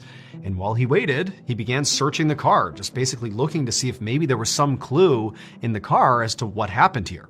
For example, containers of alcohol. And so he's looking around and he doesn't see any empty bottles and he can't smell any alcohol in the car. But still, this whole time, the girl is not responding. She's just moaning and just kind of slumped over there. And then a couple of minutes later, he hears sirens and he looks up and a bunch of first responders came over. They pulled the girl out of the car, got her in the ambulance, and off to the hospital she went. Once Nancy got to the hospital, medical staff was able to determine that she was not drunk. But she did clearly appear to be having some kind of medical emergency. But they didn't know what it was. And again, there was no visible injuries on her. She just basically looked really shaken up and was non-responsive. And quickly, after Nancy was at the hospital, her condition only got worse, to the point where doctors were giving her shots of adrenaline to try to keep her alive. But it didn't work. And at 11:30 a.m., roughly 2.5 hours after Nancy crashed into the tree, she died. And it was only then, after Nancy was dead, that the medical staff made a discovery, something they had totally missed when Nancy had first came in. And that was, on the back of her head, hidden amongst her hair, was a small circular hole. It was a bullet wound, and for some reason, it didn't bleed at all. Clearly, Nancy did not just randomly veer off the road and smash into a tree. No, she had been shot. About 30 minutes after this discovery was made, a detective named Albert Seidman was standing next to Nancy's crashed car on the side of the highway. Seidman had a reputation as being this totally no-nonsense detective who effectively would stop at nothing to try to solve a case. By this point, he'd already spoken to Nancy's parents, who obviously were devastated and very confused by their daughter's death. They said that, Nancy never got in trouble and certainly didn't have any enemies, and so it made no sense that somebody had just shot her as she was driving. And Detective Seidman had to agree. This was not an average murder case. But regardless, he knew the best place to start this investigation was Nancy's car. The car was actually in pretty good shape. Despite striking this tree at high speeds, the body of the car basically remained intact. And so Seidman began going inside the car and looking all around it, looking for bullet holes to see where this bullet came in and struck the driver. But he found none. Really, there was nothing in the car that gave any information away about what actually happened here. Also, adding to the mystery here is Seidman knew there had been that police lieutenant who just happened to be driving a few cars back from Nancy when she suddenly veered off the road and crashed. And he would say that he did not hear any gunshots, although admittedly he wasn't really listening for gunshots, but he said everything was normal and then the car just veered and crashed. He couldn't understand it. Detective Seidman had briefly considered that, maybe Nancy had been shot by somebody inside of her car. But because of the presence of that lieutenant, who immediately was on the scene and was basically looking at the car from the time it crashed all the way until the ambulance arrived, he said there was nobody else in the car and I did not witness anybody fleeing the scene. The whole situation was very bizarre. But Detective Seidman, thinking logically, thought, okay, well, we know she's been shot. So even though nobody knows how that happened, Well, there has to be a shell casing somewhere for the round that struck her. And so for the rest of the day, Seidman and his team canvassed that whole highway all around that area looking for a shell casing, or really any clue that a gun had been fired in the vicinity.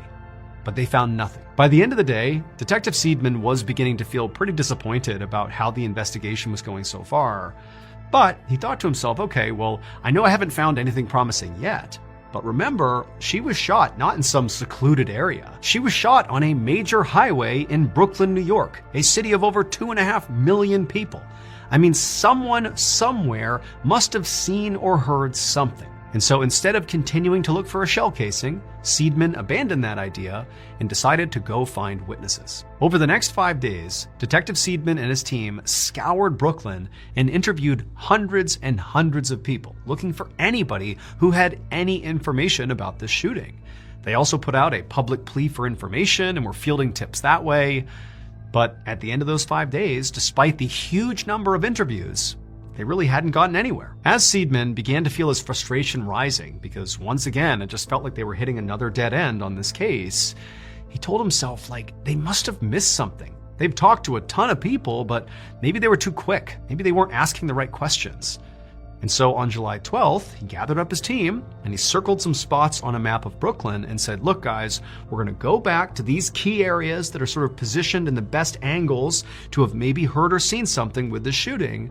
And we're going to ask some more questions and just see if maybe these people have something we didn't catch. In one of those circled areas, the police discovered a gas station that was owned by a guy named Theodore DeLisi, and it was located only 2 blocks away from where Nancy had been shot. And on the morning of July 12th, when the police officers rolled up to this gas station, Theodore was working and he saw the police coming towards him, and right away he knew this had to be about Nancy McEwen. So Theodore had been following this case really closely as it was developing for 2 reasons. One, Nancy had been shot really close to his gas station, so there's that proximity bias. And 2, Theodore was actually friends with Nancy's father and had known Nancy growing up. And so this case really hit close to home. When the police walked inside the gas station, Theodore immediately asked them, "Are you here about Nancy?" And they would say yes. And that's when he would tell them his connection to Nancy and how he was following this case really closely.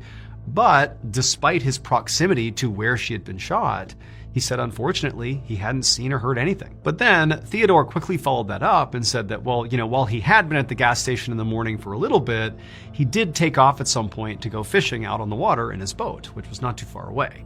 But even from there too, he still said he didn't hear or see anything. But it was kind of noisy out on the water anyways, so, he really wouldn't have heard anything out there anyhow. The police nodded and asked some simple follow-up questions to Theodore about, take us through what happened that morning, what'd you see, were there other fishermen out there, when you were at the gas station, did you see anything unusual, just kind of seeing if there was anything that would jog his memory. And Theodore was answering every question as truthfully as he could, and at some point, he began to think really hard about what he actually saw when he was out on the water fishing, and suddenly, it all clicked.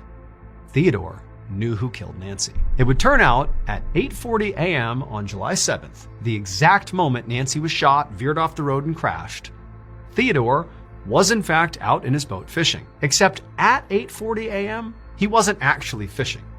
Instead, he had a can, and he threw that can into the water.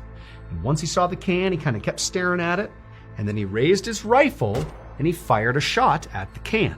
But he missed, and the bullet, by some fluke of physics, ricocheted off the surface of the water, went up into the highway right as Nancy had rolled her window down, struck her in the head, and killed her. Theodore knew he had been shooting his gun out on the water, but what he saw was the bullet hit the water.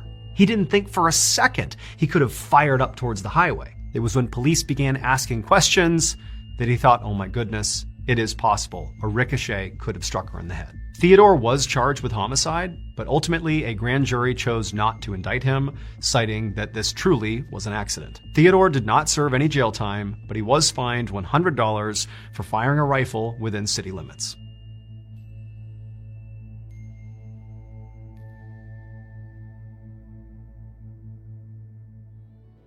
Hey guys! Did you know you can get your strange, dark, and mysterious fix anytime, anywhere with the Mr. Ballin podcast on Amazon Music? Well, you can. There are tons of stories waiting to be binged right now. Plus, there are exclusive stories on there that have never been shared on this YouTube channel. Amazon Music listeners get to listen to new episodes an entire month before everybody else. You can also listen to my other show, MrBallen's Medical Mysteries, 2 weeks early and totally ad-free on Amazon Music. If you're already a Prime member, well, you already have access to those 2 shows, plus hundreds of other top podcasts ad-free, all at no extra cost. That's right, your Prime membership includes Amazon Music absolutely free.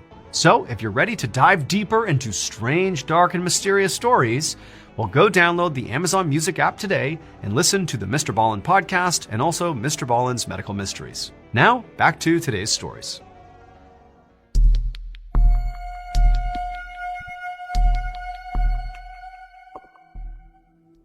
On the evening of September 17th, 2021, a 42-year-old preacher named Jason Thornburg was cleaning up his motel room in Euless, Texas, which is a small city between Dallas and Fort Worth. Jason was going to be hosting a small Bible study group in his motel room in a few minutes, and even though really it was not that dirty, he was really taking time to ensure it was as clean and inviting as he could possibly make it. So normally, Jason would host these Bible study groups at his house. But unfortunately, Jason's house burned down just that past summer, and he lost everything. But Jason was so committed to God and spreading the word of God that he still wanted to continue having these Bible study groups, even if it meant, doing it in this kind of crummy motel room. And so Jason walked around the room, picking up laundry and straightening up his bed. And then after kind of arranging chairs in a circle for the various participants he was expecting, he went over to a cabinet, pulled out some Bibles, and right as he was about to start placing these Bibles on each chair, he heard a knock at the door. And Jason was really excited because he knew that had to be someone who was here for this Bible study. And so he walked right over, Bibles in hand, to the door. He opened it up, and standing outside the door was this big guy covered in tattoos, kind of looking down at Jason. And Jason broke into a big smile. He was so happy to see this guy. The man's name was David Luaris. And Jason had previously met him when he was out on the street doing outreach for his church, and he had invited David to, anytime he wanted to come by the motel and be a part of this Bible study group. Now, Jason knew that David was really not the kind of guy who went to church or really showed any real interest in God or, the Bible, but, Jason took all kinds, and he was just hopeful that maybe David would show up someday. And now, here David was. However, David told Jason that the reason he was here was actually not for the Bible study group. He was here because he was in the middle of a crisis and he didn't know where else to turn. He confessed to Jason that he had begun using drugs and gotten mixed up in some criminal activity, and there's some dangerous people out there that he was sort of running with, and now his concern was some of those dangerous people were coming to get him. And so he literally felt like his life was in danger. Now, when Jason heard this, he was surprised. But at the same time, he could tell that David was being very authentic and just needed help. And Jason felt like, his job ultimately was to serve God and all of God's people. And David was one of those people, and he was in need of help. And so if all Jason did was simply provided safe haven for David inside of this motel room, then that was serving God, and it was the right thing to do. And so Jason immediately said, "No problem, David." He handed him a Bible and said, "Come on in." David took the Bible awkwardly and just kind of stood there for a moment, not really sure what to do. But then Jason said, "Hey, relax, just come inside, take a seat." And so David did. He walked in, he sat down with the Bible, and then Jason actually came over and sat down next to him, and the two of them, for about 15 minutes, just made kind of awkward small talk. Jason could tell, David is completely on edge. He was staring at the door, which was now closed, and he just clearly was very anxious and paranoid. And so Jason really wasn't talking about the Bible or God or anything. He was just, trying to calm David down and show him that this was a safe place. And then after about 15 minutes of this, when David had somewhat calmed down, and also by this point, nobody else had showed up for this Bible study group, Jason decided, okay, you know what? Maybe I'll just begin the Bible study with David. It kind of gives us something to do. And so Jason got up, he locked the door, showing David that it's just going to be them, it's safe here. And he told David to go ahead and open his Bible to a certain page. And then the two of them just began reading the Bible together. And for hours, they just sat there reading the Bible. And Jason spoke to David about, teachings of God and how to lead your life in a way to serve other people. And, for the most part, David did completely calm down and seemed to really be embracing this Bible study. But eventually, despite how well this Bible study was going, It did need to come to an end at some point, at least in Jason's mind. And when he began to notice it was getting dark outside, he sort of began wrapping it up, and he shut his Bible and sort of expected that David would take a hint and leave, but David didn't. Instead, when David began to realize that, hey, this is over now and it's time for you to go, David looked at Jason and begged him to please let him stay in this room overnight, that he can't go out there, it's not safe for him. Now, Jason knew he did have some level of responsibility for David.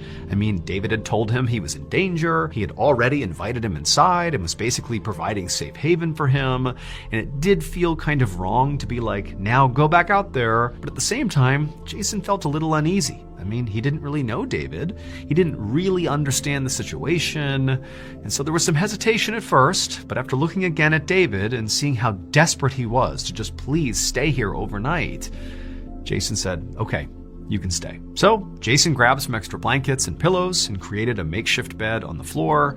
And then after that, the two of them actually reopened their Bibles and just began reading some more from the Bible for a couple more hours, basically another round of Bible study. But eventually, they both were very tired, so they put their Bibles down, they said goodnight, they each climbed into their beds, and they closed their eyes and fell asleep. For the next 5 days, Jason's motel room remained mostly closed, and the only thing anybody heard coming from his room was gospel music.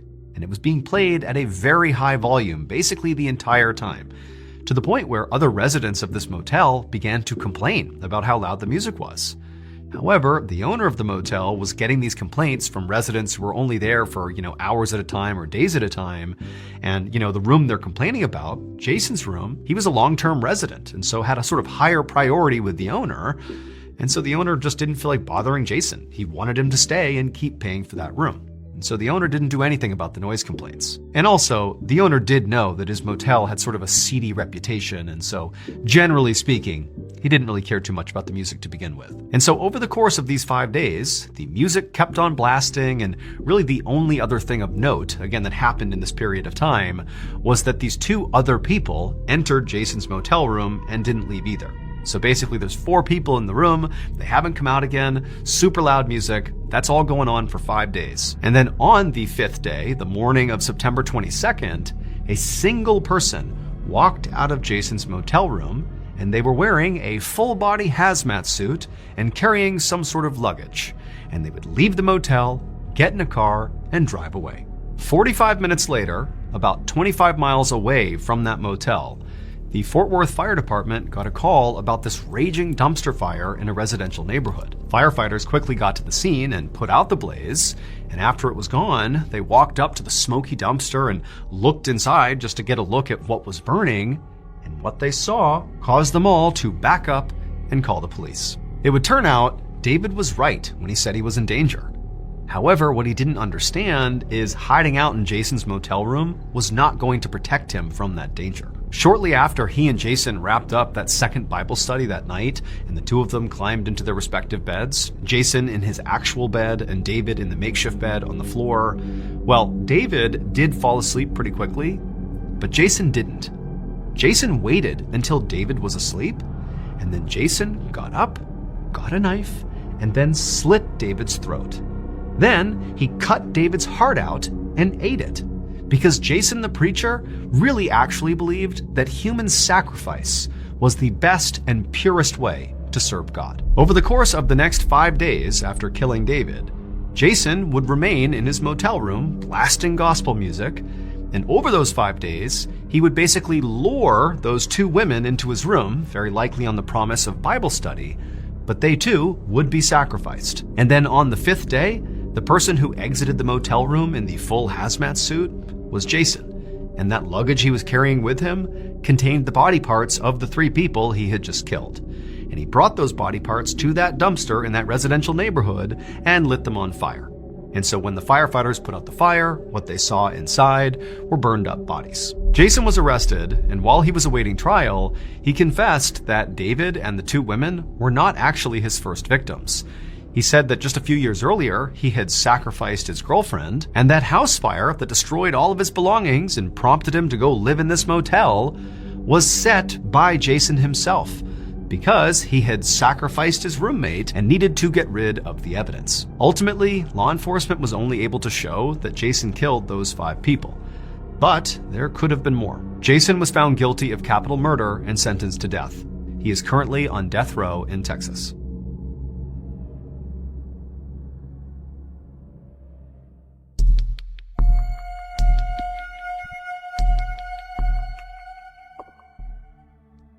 On the evening of Thursday, May 21st, 2015, a 16-year-old girl named Lily walked into the home gym inside of her house in Hong Kong looking to do a workout.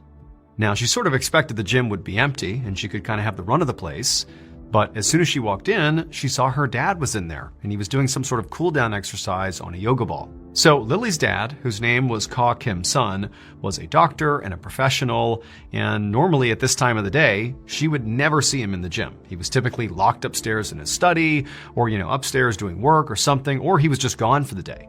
So for him to be here, it just didn't really line up with his schedule. And so Lily asked her dad, what are you doing here? What's going on? And her dad would tell her, well, actually, work at the hospital was really slow today, so I took off, I played some tennis with friends, and now I'm just doing some cool down exercises because I got nothing else to do. But I'll be out of your hair in a second. And sure enough, a couple of minutes later, her dad was up and out of the gym, and Lily just began her workout. The next day, May 22nd, around 1 o'clock, Lily was at home at her dining room table, sitting across from her mother, whose name was Wong Siu Fing, and Lily was eating a snack and staring at an open textbook. Now, normally at 1 o'clock on a Friday, Lily would be at school, but she had had the day off that day. And she had wanted to spend her day off seeing friends and just being a teenager, but her dad was really focused on her being successful academically, and he told her that absolutely not. You're not going anywhere. You are going to stay home and you are going to study all day long. You will not leave the house. That's what you're doing. So Lily just continued to stare at the textbook and basically do what her father said. And then a couple of minutes later, she actually heard her dad coming down the stairs, and he came into the dining room, and he was clearly very pleased to see his daughter doing her work, or at least appearing to do her work. And he came over to her, gave her a kiss, he kissed their mother, and then he said he was off to work. And then he went out the door, and he was gone. And as soon as Carl was gone, Lily's mom looked over at her and said, I'm not going to make you study all day. Come on, let's go out and have a mother-daughter shopping day. And Lily was stoked. She shut her textbook, she went and got ready, and then a minute later, she and her mom climbed into her mom's yellow Mini Cooper car, and they headed out. About 2 hours later, around 4:15 p.m., a local jogger was running in the same neighborhood as where Lily and her family lived, and as they were running down the road, they noticed there was this yellow Mini Cooper car sitting on the side of the road, not moving, but it was still on. It was just sort of idling right there. And at first glance, it appeared there were people inside the car. But they weren't doing anything. They were just sitting there, not moving. And so the jogger was curious, and so they ran past and made a point to look inside the car, and they saw 2 women in the front 2 seats of this car slumped over. The 2 women were Lily and her mother. And so the jogger began to panic and banged on the glass to try to get the women to respond, but they didn't. And so a minute later, police were called. They dragged Lily and her mother out of the car. They were totally unresponsive. They were rushed to the hospital, but it was too late. They both died. The police would begin their investigation into their deaths by searching the yellow Mini Cooper car. And when they searched it, there really was nothing of note inside of it. I mean, the 2 women's purses were in the front of the car, there was some basic exercise equipment in the trunk, but the car was pristine, clean, not cluttered.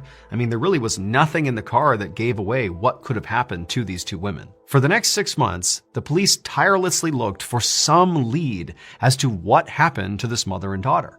They would interview all their friends and family. They would search their house top to bottom. They would basically take apart this Mini Cooper and look for, defects or flaws that maybe could have contributed to their death. I mean, they were looking everywhere, but it just didn't make sense. Nobody had any idea what happened to these 2 women. And so right as this case appeared like it was about to go cold, the detectives decided to just go back to the Mini Cooper and see if maybe, just maybe, they missed something. And sure enough, they had. It would turn out on May 22nd, 2015, the day that Lily and her mother died, Lily's father had told Lily to stay home and study, not because he cared about her academics. I mean, he did, but that day, the reason for this was not for that. Instead, he wanted her to stay home all day to protect her. When police originally searched Lily's mom's car, they found the 2 women's purses and also some basic exercise equipment in the trunk. specifically a deflated yoga ball. And at the time, the police didn't think anything of these items. They looked into them, they considered them, but they didn't seem to have any bearing on what happened to the women. However, it would turn out the yoga ball did have something to do with it. Specifically, 2 days before the women were found dead, that yoga ball was inside of Lily's home. It was in her home gym. In fact, when she walked into the home gym and saw her dad doing cool-down exercises and thought it was strange he was home right now, he was using that yoga ball. And Lily didn't think anything of it. But in reality, what her father was doing was not cool-down exercises. He had not just come home early and, had played tennis and this and that.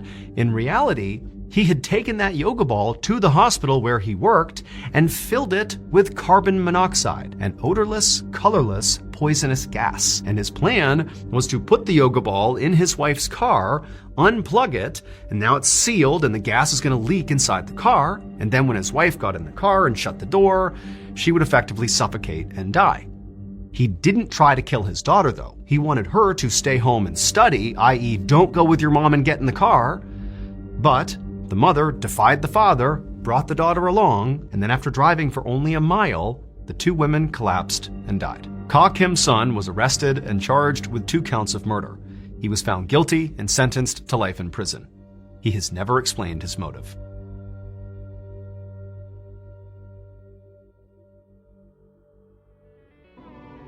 In case you haven't heard yet, our newest graphic novel, Mr. Ballen Presents Where Nightmares Live, is available for pre-order right now. It contains another 9 heart-stopping, strange, dark, and mysterious stories, all based on real events.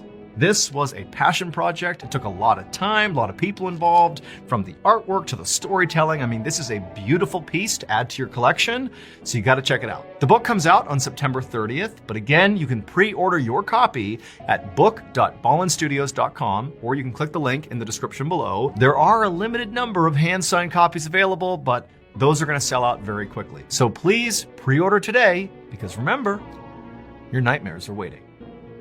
Thank you so much for watching. Let me know what you thought of today's episode in the comments. And remember, we have hundreds of videos for you to binge right now. But if you're looking for a recommendation from me of that one video that's worth your time, well, it's this one right here. So give it a watch. All right, until next time, see ya.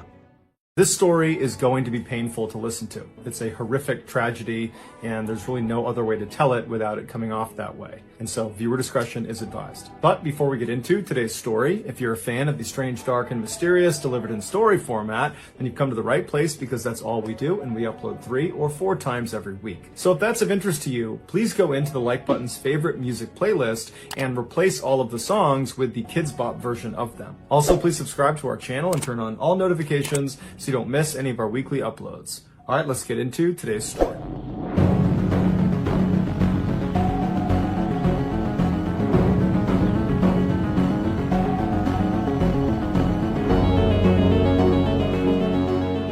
In the early 1960s, 2 high school classmates in South Carolina named Carol and Reggie fell in love with each other. Every day in the halls, they'd hold hands and they'd laugh with each other and whisper to each other, and then outside of school, they were inseparable. But despite their seemingly perfect relationship, it didn't last long. They both had different ideas about what the future should hold, and so after graduation, they broke up. Reggie went on to join the U.S. Navy, where he served for a number of years all over the world. He would at one point get married, but that marriage would end quickly, and then after he got out of the military, he got a job at a railroad back at his hometown in South Carolina. As for Carol, after graduation, she got married and divorced too, twice actually, but it was her second failed marriage that nearly killed her. On February 18th, 1987, Carol was living with her 10-year-old daughter, Rhonda, in South Carolina when her estranged second husband came up to the door and knocked. Carol opened the door, and her ex-husband drew a gun and shot her 6 times in front of her daughter before turning around and fleeing. The police would later find his body inside of his car on the side of the road. He had shot himself. As for Carol, the doctors were able to save her life, but the injuries she sustained from the attack were crippling. She was blind in one eye and she had chronic pain, and so her young daughter had to start taking care of her full time. Over the next 8 years, Carol steadily improved and regained some of her independence, But in 1995, she had a huge setback. She started feeling ill, and so she went in to see a doctor, and the doctor did a blood test, and they discovered she had liver cancer. It would turn out the blood that was given to her after the attack, that had been transfused into her body to save her life, it had been tainted with hepatitis C. And so she got hepatitis C without realizing it, and because it had been untreated, it led to liver cancer. Rhonda remembers when her mother came home after being given this terrible news, she just sat down and was silent for a minute, and then she just kind of muttered to herself, I just can't get away from this man. He's killing me all over again. But despite being dealt such an unfair hand in life, Carol was determined to not let her injuries or her illness define her. And so she went out looking for a job that could accommodate her physical limitations, and she found it. She was hired as a part-time customer service rep for a television cable company. She was very happy about this job and very proud of it because it was the first time she was working after the attack, and so for once it felt like her life was going back to normal again. A few years later, in 2000, when Carol was working at the cable company, her phone rang and she answered it the way she answered every other call, but the voice she heard on the other end, she immediately recognized. He introduced himself as Reggie Sumner, and so Carol asked him, are you the Reggie Sumner from 1962 at Garrett High School in South Carolina? And he said, yeah, that's me. And Carol said, I'm your ex-girlfriend. We dated in high school. And so it was this incredible reunion, this totally chance phone call. And for the next hour or so, they just chatted on the phone about everything from their kids to their relationships they've been in to what they're up to now. I mean, they had a lot to catch up on since they hadn't seen or heard from each other in nearly 40 years.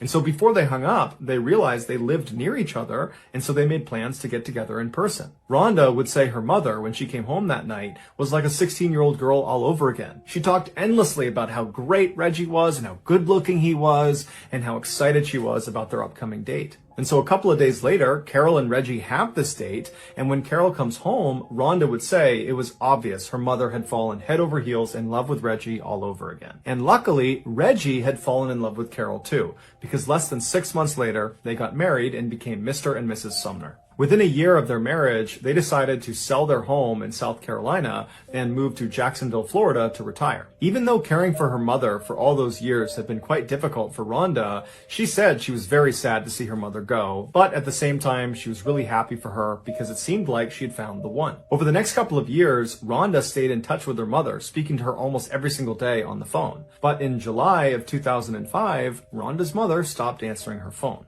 At first, Rhonda wasn't that concerned, but after 24 hours of not hearing from her mother or from Reggie, she did get concerned. Because even though Reggie was able to care for Carol, he wasn't in the best shape himself. He had debilitating diabetes, and he had recently broken his leg, and so was largely confined to a wheelchair. And so if they were to leave their house for an extended period of time, they wouldn't do it without asking for help from Rhonda. And so over the next couple of days, Rhonda incessantly called her mother and called Reggie, but she never got through to them. And so finally, after almost 72 hours of not hearing from them, she decides to just hop in her car and drive the 4 hours to Jacksonville to check on them personally. When she got there, she saw her mother and Reggie's car was not in the driveway like it normally would be. And so Rhonda went up to the front door and she knocked and she's yelling for her mom, but nobody's coming to the door, even though lights are on inside the house. And so Rhonda eventually tries the handle of the door and it's open. And so she opens it up, she steps inside, she yells again for her mom and for Reggie, but no one yells back. And then she sees their beloved dog, Mikey, that they brought everywhere with them, was still in the house. And so she's thinking, where would they have gone without bringing Mikey? And so Rhonda continues to walk through the house into the kitchen. And when she gets there, she sees on the table are 2 plates of food where the food looks like it's a couple of days old and it's just sitting on the plate like they had been eating it and then just abandoned it there. And then in the sink are all these dirty dishes. And then on the stove are half-cooked pots of food. And Rhonda knows her mother is an extremely tidy person and she never would have left her house with dirty dishes and food out on the table. And so red flags are going up for Rhonda. But what ultimately sealed the deal for her was when she turned and looked on one of the counters, she saw the cell phone that Reggie and Carol shared was still sitting there along with Carol's purse. And then next to that was both of their medications, which was Reggie's insulin and Carol's liver cancer medication, both of which were life-saving and needed to be taken every single day. There's no way they would have left the house without those things. And so Rhonda immediately calls the Jacksonville Police Department and she files a missing person report. And before long, the missing couple's story story is all over the news, and all of the networks are asking people if they have information to come forward. But no one came forward, and so the only lead the police had was to track down the Sumners' car, which was missing from their driveway when Rhonda showed up at their house. So the police shared the description of their vehicle all across the state, and very quickly they got a hit. The car had been found abandoned in a Florida town about 1 hour west of Jacksonville. It had been parked in this semi-forested, very secluded area off of a dirt road, and there was nothing inside of it, but they saw the battery had been taken out, leading some of the officers to speculate that perhaps the Sumners really had just driven away from their home without telling anybody and then ran into car troubles. But that theory would quickly be thrown out the window when 5 hours later, the Jacksonville police received a very strange phone call. The man who called in said he was Reggie Sumner, and he said he had seen the news about him and his wife being missing and that was just totally not true, that in reality they had left, but they were just fine and they'd be back soon. The police are immediately suspicious of this person. They don't think it's Reggie Sumner because, for one, he sounds like a young man and Reggie is a 61-year-old, and so the voice didn't really line up, and just the way he was talking about this disappearance like it was no big deal, that also just didn't really make sense. And so one of the officers asked Reggie, "Are you with your wife Carol?" And he said, "Yep, I'm with her, here she is." And so a woman hops on the phone who says she's Carol Sumner, but she sounds far too young to be Carol Sumner, who's 61. This sounds like a 18, 19, 20-year-old girl, and she too just reiterates that everything's just fine and they've gone out for a couple of days, there's nothing to worry about, and you police can stop looking for us. And so after this call ends, the police at this point are convinced that this simply cannot be Carol and Reggie. But to make sure, they call in Rhonda and they have her listen to the recording of this conversation with the so-called Reggie and Carol, and right away Rhonda says, "That's not my mom and that's not Reggie." And so at this point, the police assumed that these two people who called in pretending to be the Sumners probably had something to do with the disappearance of the real Sumners. And so while they waited for the trace on this phone call to come back, which would give them information about who was calling and from where, the police decided to investigate another angle. The police looked at the Sumners' bank statements and they saw their bank card had been used at an ATM in South Carolina after the Sumners had been reported missing. And so they called that bank and they asked for the CCTV footage from that ATM. And when they watched it, they saw that it was not Carol or Reggie Sumner withdrawing funds. It was some unknown man in his early 20s. Right after this discovery of this unknown man, the trace from the phone conversation with the imposter Sumners came back, except it was tied to a fake name at a fake address. So that wasn't helpful to the police in their investigation. However, when they went through this cell phone's call logs, which they got with the phone trace, they saw whoever owned the cell phone had recently placed a call to a car rental company in South Carolina. And so the police call this car rental company and they speak to the manager and they're able to figure out that somebody using this cell phone number had indeed called and had rented a car, and the car they rented matched the description of the car the unknown man was driving in the ATM surveillance footage. But this car had been rented to a woman. Her name was Tiffany Cole. The rental company told police that all of their cars had satellite tracking information built into them. And so police were able to use that information to track Tiffany's rental car to a motel in South Carolina. The initial thought was that maybe the Sumners are being held against their will in this motel. And so very quickly, a police force was organized, and on the morning of July 14th, so 6 days after the Sumners were listed as missing, they arrive at this motel. They go to the front desk, they find out what room Tiffany is in, they get the key, and they go up and they open the door. The Sumners were not inside. Instead, there were 3 young adults sitting there. It was 24-year-old Tiffany Cole, her boyfriend, 23-year-old Michael James Jackson, and his friend, 19-year-old Alan Wade. Also in the room were dozens of bags of recently purchased merchandise, like computers and video games and clothes and perfume, and also they discovered the key to the Sumners' vehicle and Reggie Sumner's prized coin collection. The police brought all 3 back to the police station and put them in separate rooms to be interrogated. At this point, it was obvious to police that these 3 had something to do with the Sumners' disappearance. They had all these things in the room that tied them to the missing couple. And so now the police, as they interrogated them, it was not so much about connecting them to the Sumners as much as it was about helping them find the Sumners. At first, all 3 of them either didn't talk or were totally uncooperative. But under intense questioning, Tiffany cracked a little bit. She said that they had robbed the Sumners, but nothing more. They didn't do anything else besides rob them. And there had been a fourth person involved in the robbery, 19-year-old Bruce Nixon, who was friends with Alan Wade. Bruce lived nearby, so the police quickly rounded him up and brought him in for questioning, and unlike the other three, Bruce immediately caved.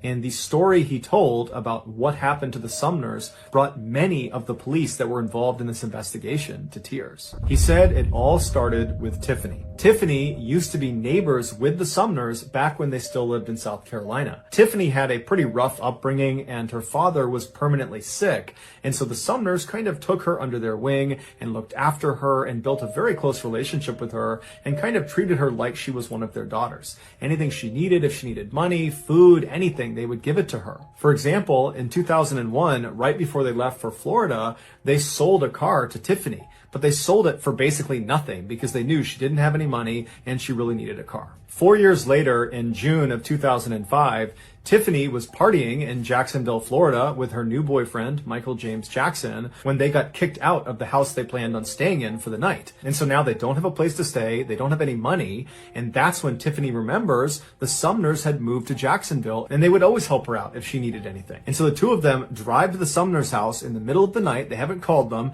and they just knock on the door, totally uninvited, and Carol comes to the door, and when she opens it, she sees Tiffany, and immediately she's like, "Oh my goodness, I haven't seen you in so long. Come in, come in. Who are you? Oh, Michael, great to meet you. Come on inside. I'll get you food. We'll get you fed. What do you need? What can we do for you?" And so that's when Tiffany explains to them that their plans had kind of fallen through and they didn't have a place to stay that night, and would it be possible to stay with them?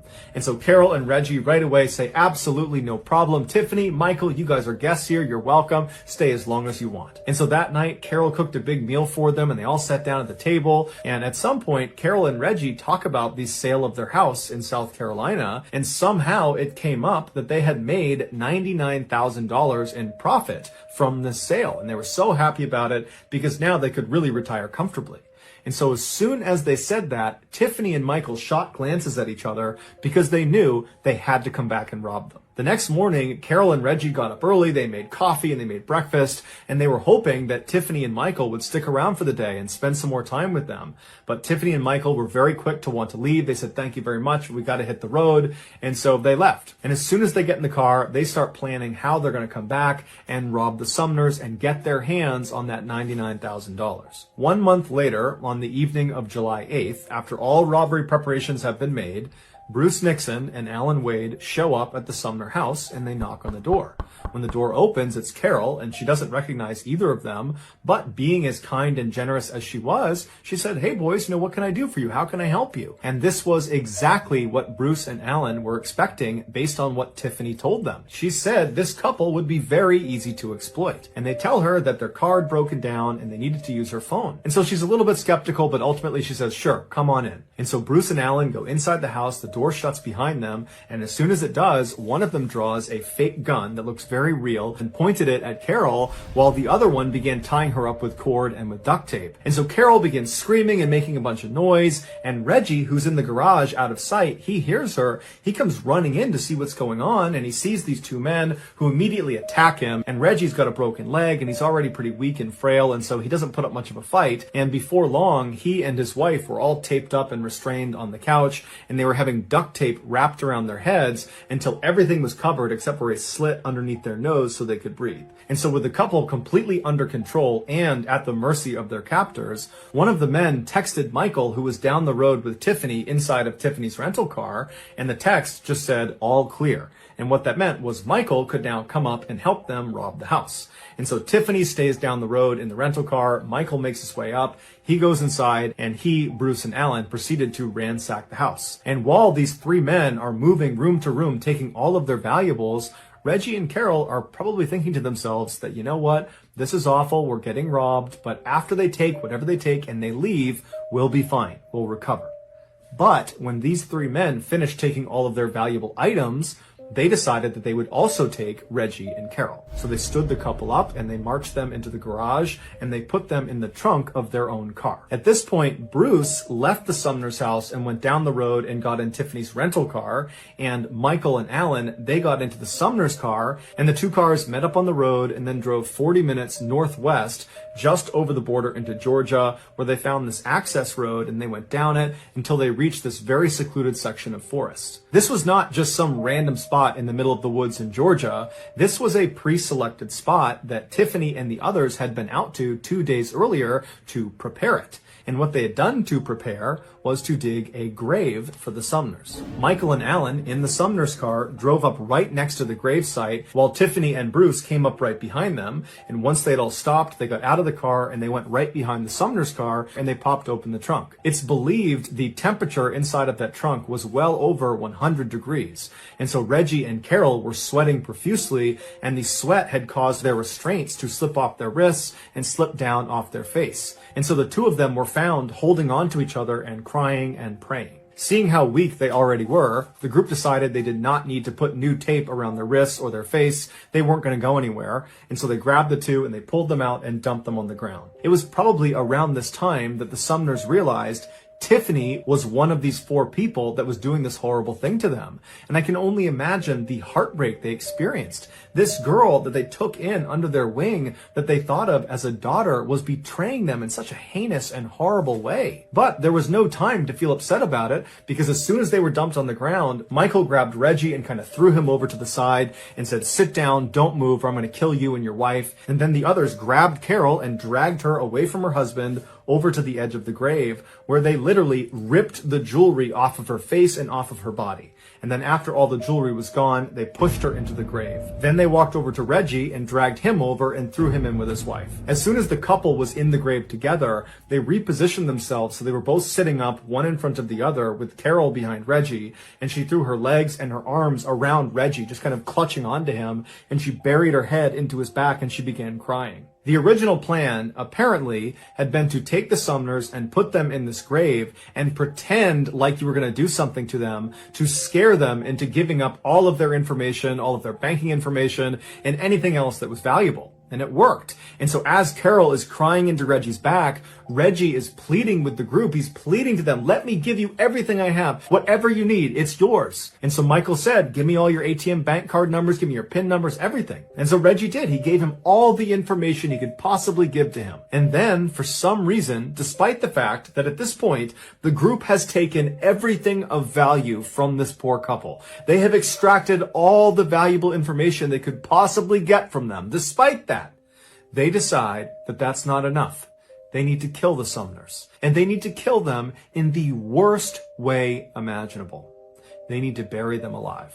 For hours, the group slowly, shovelful by shovelful, filled in this hole with Reggie and Carol sitting at the bottom begging for their lives. But the group didn't care at all. They just kept shoveling dirt down on top of them until the dirt and mud had gotten up to their necks, and the weight of the dirt was pressing in on their chests and was making it really hard to breathe. And so as Carol and Reggie are feeling this happening to them, they can feel themselves being crushed under this weight. Their cries for help become more and more desperate, but more spaced apart, because their breathing at this point is so labored, it's so hard to get a full breath that they're conserving their air at this point. And then at some point, as the dirt crept closer and closer to their mouths, they had to tilt their heads up to try to get a good breath of air. But when they did that, they began shoveling dirt directly onto their faces, causing them to choke and gag. They're inhaling this, and it's becoming nearly impossible to catch a breath. They're dying at this point. And so finally, another layer of dirt was thrown on top of them and they disappeared under the soil.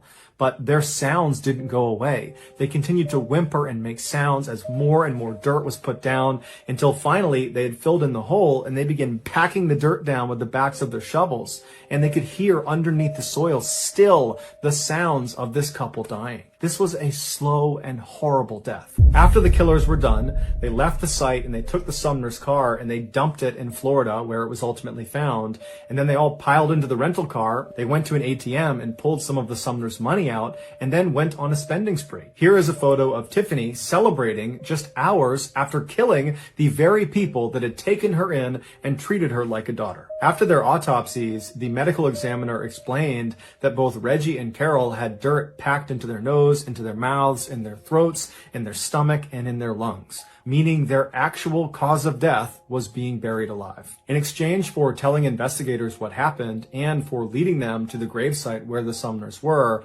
Bruce Nixon was spared the death penalty and given a life sentence. As for Michael, Allen, and Tiffany, they were all sentenced to death. So that's going to do it, guys. If you found the secret in today's episode, let us know in the comments what it is and where you found it. So give us the timestamp. And if you're the first to do that, we'll pin you at the top of the comments section. If you got something out of today's episode and you haven't done this already, please go into the like button's favorite music playlist and replace all of the songs with the Kids Bop versions of them. Also, please subscribe to our channel and turn on all notifications so you don't miss any of our weekly 3 or 4 video uploads. If you want to get in touch with me, you can direct message me on Instagram or on Twitter. My username for both platforms is the same. It's JohnBallen416. I also have a ton of content over on TikTok where my username is MrBallen. I also have a second YouTube channel called MrBallen Shorts where I post random short videos and lost episodes. If you have a story suggestion, please submit it to our subreddit just called MrBallen. It's linked in the description below. So whether I see you on Instagram, Twitter, TikTok, Reddit, YouTube, or some combination, just know that I really appreciate your support. And until next time, that's going to do it. See ya. Today, we're going to cover 2 very strange but very true stories. But before we get into those stories, if you're a fan of the strange, dark, and mysterious delivered in story format, then you've come to the right place because that's all we do and we upload once a week. So if that's of interest to you, please invite the like button to go skydiving with you, but replace their parachute with an anvil. Also, please subscribe to our channel and turn on all notifications so you don't miss any of our weekly uploads. Okay, let's get into today's stories.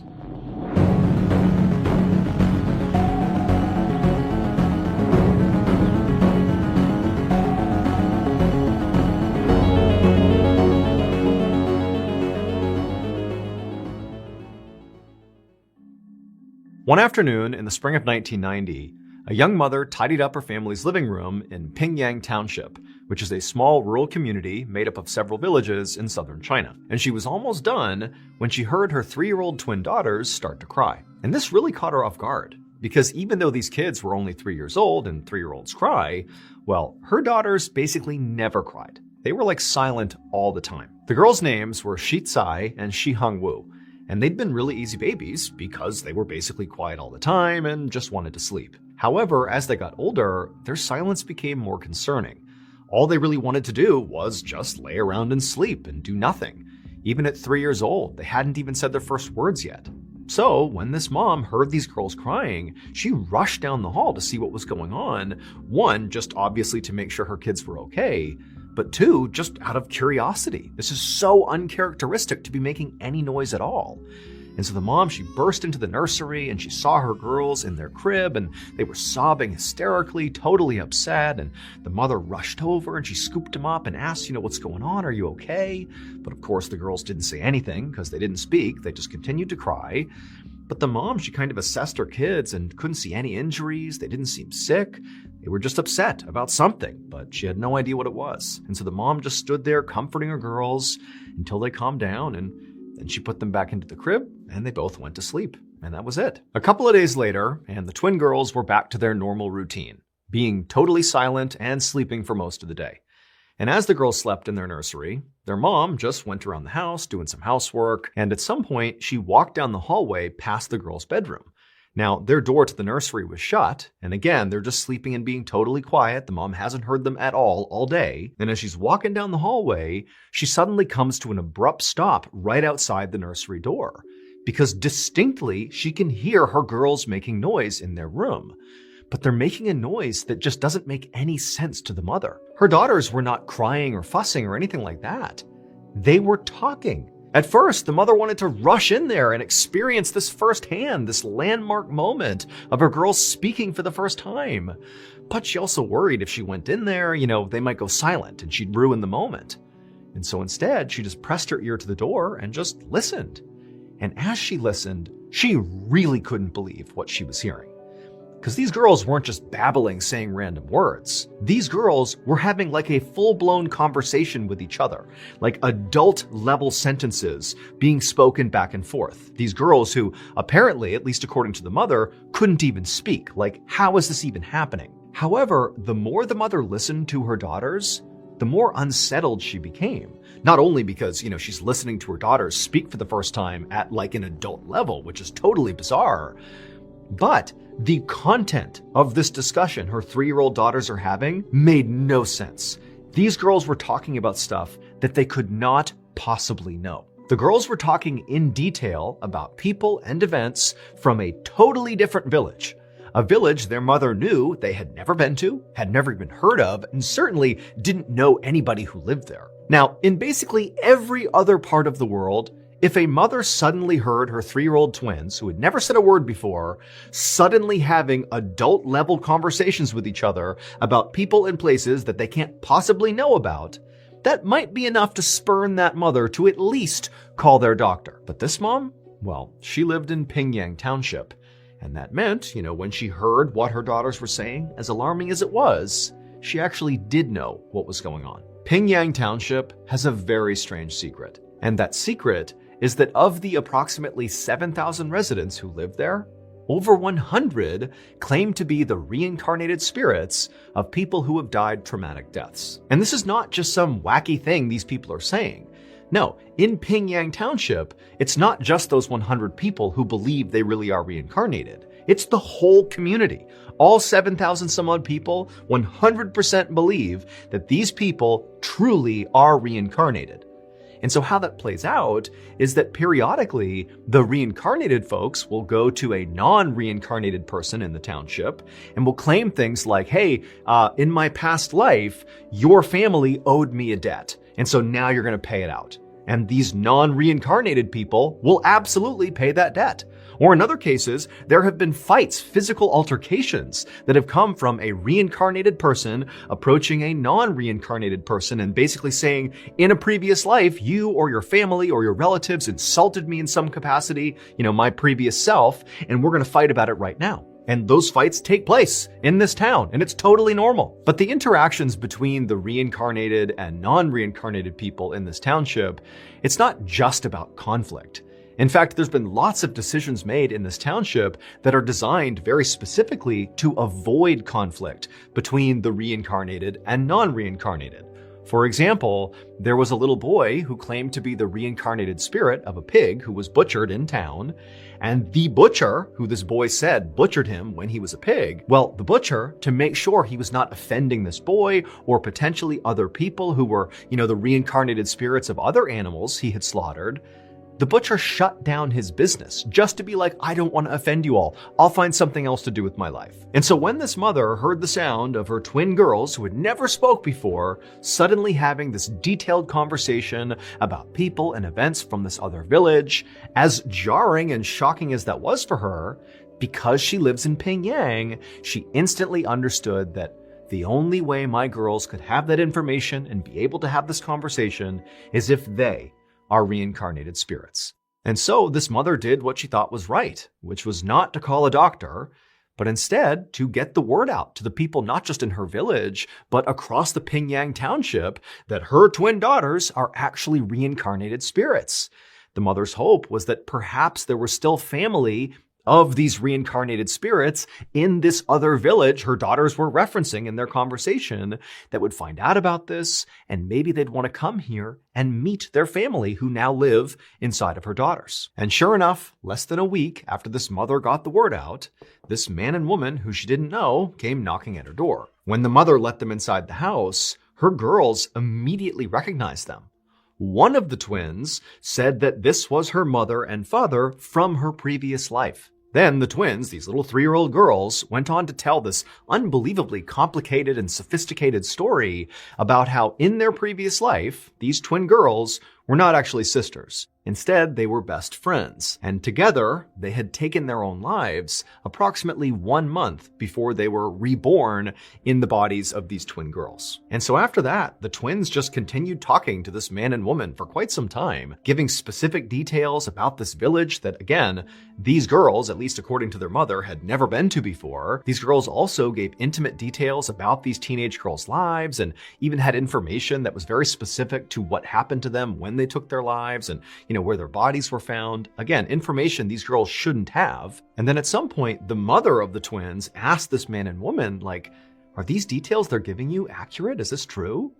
And the man and woman said, yep, it's all true. And then at some point, the twins turned to their biological mother and they told her that the reason they had been silent to this point was because they were trying to keep their reincarnation a secret. And also, the reason they slept all the time is because when they slept, they would dream about their previous lives, which they claimed to miss. To this day, no one's ever been able to offer a better explanation for how these twin girls, these toddlers, had such accurate information about people they had never met and places they'd never been to. Basically, the only explanation that works is that they must actually be the reincarnated spirits of those teenage girls. Pingyang Township remains a hotspot of alleged reincarnations, and nobody knows why. As many of you may already know, we launched the MrBallen's podcast 3 years ago on Valentine's Day 2022. Now, it was totally unintentional to launch the show on Valentine's Day, but after doing that, we decided to kind of make it an annual event that every Valentine's Day, we not only celebrate our love for our partners and families and friends, but also our love for the strange, dark, and mysterious. And so to celebrate this year's Valentine's Day, you see what we did there? We are going to host our very first live show of the year, and it will be totally free right here on YouTube. All you have to do is click the link in the description, and that will bring you right on over to the scheduled live show so that you can set a reminder and get a front row seat. Valentine's Day is on Friday, February 14th, and the live show starts at 1 p.m. Eastern. Again, it's going to happen right here on YouTube for free, so go ahead and click that link and enjoy the show. Okay, so this next story is going to sound really far-fetched once it gets going. But stick with it, because at the end, there is a crazy plot twist. Like, this is one of the better stories we found in some time, so stick around till the end.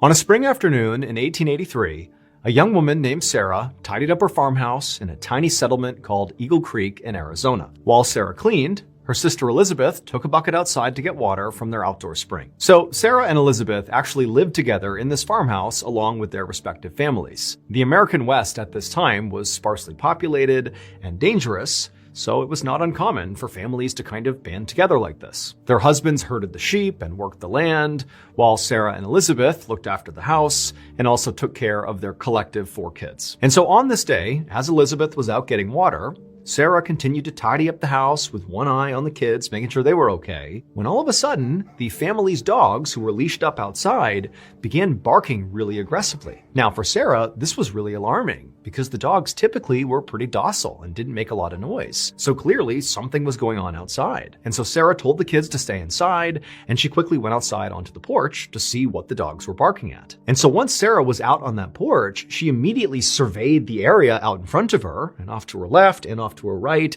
was just rocky scrubland, and then right in front of their house was this big sandy hill that kind of obscured their view off into the distance. And the dogs, who were leashed up right in front of the property out in the front yard, they were all looking right at that hill and barking at it. At first, Sarah couldn't understand what the dogs were even barking at. I mean, she looked around a few more times to see if she was missing anything, but there was nothing happening out here. But then, as Sarah continued to stare at this hill where the dogs were still barking, she suddenly saw this huge creature emerge over the top and begin coming down the hill in her direction. It was this massive 4-legged creature with red fur, and its back was all twisted up. And on the back of this creature was this man. Except it was not a normal-looking man. His face was horrible and sunken, and his mouth was in this huge grin. And as she stared at him in total shock and disbelief, she saw he was missing eyes. Now, Sarah was a deeply religious person, And so as she's watching this creature being ridden on by this person come charging towards her, all she could think was, this is the devil. The devil is riding on this red creature and it's coming to get me and my family. And so instinctively, she just turned, bolted inside the house, barricaded the door with the kitchen table, and then rounded up the 4 kids and sat in the kitchen, huddled over them, praying to God to save them from the devil. But as she was doing this, Sarah suddenly heard this blood-curdling scream come from somewhere outside. And she knew it sounded way too human of a scream to be coming from the devil or the creature it was riding on. And then she remembered her sister was out there getting water. That scream almost certainly came from her sister. But Sarah was so scared, she couldn't move. And she had these 4 kids to look after. And so instead of going out to try to save her sister, she just held the kids closer and continued to pray, hoping her sister would survive. Hours later, Sarah was still inside the barricaded house, clutching the children, praying, and her sister Elizabeth had not made another sound, and she had not come back to the house. So she's been gone for hours at this point. And Sarah feels horrible. All she wants to do is go out there and find her sister, but she just feels like she can't leave her kids, and she knows the devil is out there, so she can't go out there. But just then, she hears footsteps out on the porch, and then she hears the sound of the doorknob turning and then bumping up against the barricade, and Sarah immediately thinks, it's the devil. The devil's come back, and so she screams, and the kids are screaming. But then, on the other side of the door, Sarah hears the sound of 2 familiar voices. It was the sound of her and Elizabeth's husbands. They had come back from herding the sheep and they're calling into her like, hey, what's going on here? Let us in. And so this huge wave of relief came over Sarah. She rushed to the door. She got rid of the barricade, flung it open, and immediately began sobbing and telling these men about what had happened, about the devil, about hearing that scream, which she believed was Elizabeth. And oh, by the way, Elizabeth is still not back yet. No idea what happened to her. And so the 2 husbands are immediately so concerned. They have no idea about the validity of the story, but Elizabeth is gone. They have to go find her. And so the 2 men, they grab their guns and lanterns and they head off towards the outdoor spring to hopefully find Elizabeth. And so the 2 men, they begin making their way down this path towards the spring. And at first they were walking, kind of keeping their composure, but quickly as they're calling out for Elizabeth and not getting a response, they just took off running. And as they turned the corner and they finally saw the spring, they also saw Elizabeth. And she was face down on the ground with blood all around her. She was dead. And so as Elizabeth's husband wept over Elizabeth's body, Sarah's husband rode off into town to get the local coroner to come out and investigate to see what happened to Elizabeth. The only thing that seemed fairly obvious about Elizabeth's death, at least to the 2 husbands, was that Elizabeth looked like she had been trampled to death. There were all these hoof prints all around her when they found her. And so the coroner, he comes out and he looks at the scene, he sees Elizabeth, and he agrees that it looks like she was trampled to death. However, when he examined the hoof prints that were all over the place, they were way too big to be a horse's hoof print. And so the coroner literally said, I can't say she died by being trampled by a horse. This was not a horse. And so the coroner wound up speaking to Sarah, who would tell him all about, how the devil came over the hill on this big 4-legged creature that was all red. And she heard the scream, which must have been Elizabeth. And so the devil has trampled her sister to death. That's what happened. Now, the coroner agreed with Sarah that very likely her sister had been trampled to death by something gigantic. However, he didn't believe the actual details of Sarah's story. He did not believe that the devil killed Elizabeth. And so ultimately, because the coroner just couldn't be sure what actually happened to her, he wound up listing Elizabeth's cause of death as just unknown. But the coroner's doubts did not stop the story of the devil from spreading. Before long, basically everybody on the Arizona frontier had heard about the devil and the strange creature he rode, to the point where they were given a nickname. Together, they were called the Red Ghost. Still, most people who heard this story didn't really believe it actually happened. They figured it was kind of a joke or maybe an exaggeration, just sort of lore passed around town. But over the next few years following Elizabeth's death, sightings of the so-called Red Ghost became much more frequent and more strange. Many campers claim to have seen the Red Ghost trotting through the Arizona wilderness. In fact, some of these people claim that in the middle of the night, the Red Ghost would appear and trample on their tents. One cowboy claimed he got close enough to the Red Ghost that he was able to actually lasso its neck.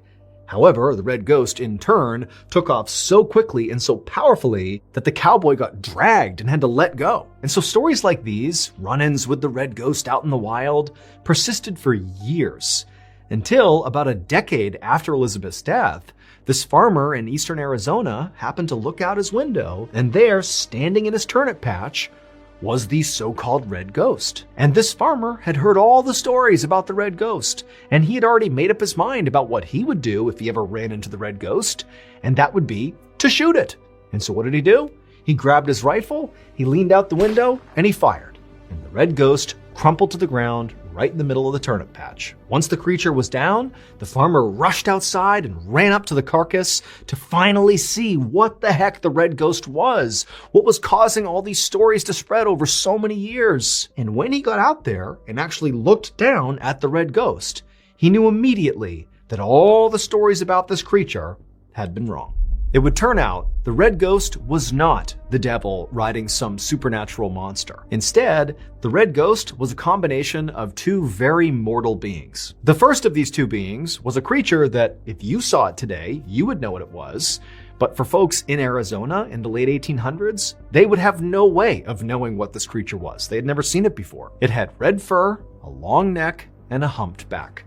It was a camel. It had been brought to the United States from the Mediterranean to help haul supplies through the western frontier, and it had escaped captivity. But this camel alone was not responsible for scaring the people of Arizona. What terrified the people of Arizona and created the legend of the red ghost was the rider of the camel. When Sarah saw the rider on the camel, at first she thought it was a person. But when she looked more closely, she saw they didn't have eyes and they had this disgusting toothy grin. They just couldn't be human to her.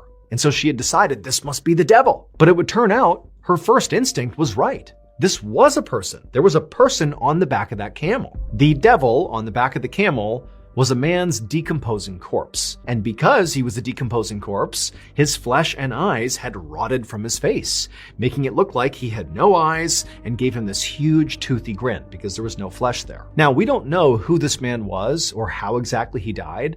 All we know is at some point he was riding this camel escaped, he died and somehow didn't fall off, and his dead body remained in an upright seated position on this camel. And then this camel just roamed around Arizona for years with this corpse on its back, giving the impression that it was the devil riding on a monster. Today, the red ghost remains a local legend in Arizona. In fact, there's even a permanent statue of the camel in a small Arizona town called Quartzsite. Thank you so much for watching. Let me know in the comments what you thought of today's episode, and also remember, we have hundreds more videos for you to binge right now. But if you want a recommendation of, which video to invest your time in, well, here are two great options right here. If you want more Mr. Ballin content, click on this one. And if you want some redacted declassified mysteries with Luke LaManna, click over here. All right, until next time, see ya. All right, so I am back in front of a literal fire because you guys loved the last fire episode that we did, the last campfire episode. And on today's campfire episode, I have a great ghost story. Not only is the story itself super creepy, but I'm telling you, the plot twist at the very end, worth sticking around for. You've got to listen. It's a great story. I know you're going to love it. But before we get into today's story, if you're a fan of the strange, dark, and mysterious delivered in story format, then you've come to the right fire pit, because that's all we do. And we upload 2, 3, even 4 times every week. So if that's of interest to you, please invite the like button to come join you at a nice, cozy campfire. But as soon as they sit down and they get their s'mores ready, just immediately get a fire extinguisher out and put out the fire. Also, please subscribe to our channel and turn on all notifications so you don't miss any of our weekly uploads. Okay, let's get into today's story.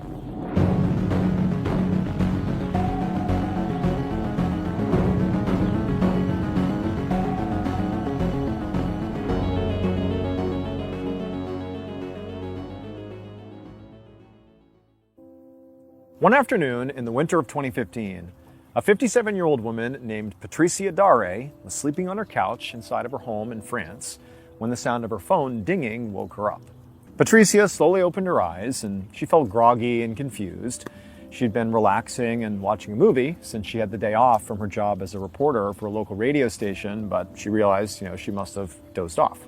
And so Patricia, she grabbed her phone and she checked her notifications, and she saw she had a text message, but from a number that she didn't recognize. And what it said was really weird. It said, quote, "The castle wants you. The castle is calling you. Come." And for a second, Patricia just had no idea what this meant. Couldn't make sense of what this even said. But then she realized there was actually text messages that she had received earlier from this number, and she realized who it was. So the person texting Patricia this strange message was this middle-aged woman named Béranger. About 8 months earlier, Béranger had approached Patricia while she was out in public and told her that she desperately needed Patricia's help. Because, Béranger said, she worked in a castle, and that castle was haunted. So Patricia, in addition to being a local news reporter, was also a self-proclaimed psychic medium, meaning she basically believed that she had the ability to contact the dead. That was something she was really passionate about. And in fact, she was fairly famous for being a psychic medium in France. So, this request was actually not that bizarre for Patricia. But because of Patricia's status, both because she was, a famous medium and also because she was on the news, she was sort of well known, and it drew a lot of people to her, claiming that they had, paranormal issues, ranging from, thinking they saw a ghost to their house is haunted or whatever. And almost all the time, when Patricia would follow up with some people who claimed they had issues, she would discover that, despite her best efforts, there clearly was nothing going on that was paranormal. There was no dead to talk to. It was just like, drafty windows or a house settling or, just a shadow that looked really eerie or something. So the vast majority of times people approached Patricia, she really didn't take them that seriously.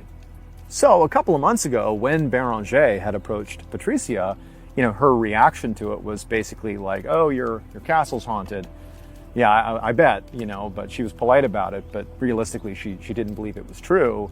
But because Béranger was sort of persistent, really demanding help from Patricia, Patricia did give her her phone number sort of to be polite. And then immediately afterwards, Béranger had texted Patricia, and those were the text messages that Patricia had, in the thread, but Patricia had intentionally ignored them. But now, here was Béranger texting her once again with this sort of weird cryptic message, again about this haunting of her castle. And this actually kind of piqued Patricia's interest. And because Patricia did have a day off here, she actually felt inspired to follow up and maybe go check out this castle and see what this haunting was all about. An hour and a half later, Patricia pulled up in front of this small cottage that was on the same property as the castle. She knew from earlier text messages that this cottage was where Béranger actually lived. And so Patricia parked, she got out, she walked up to the front door of the cottage, and she knocked. But nobody answered.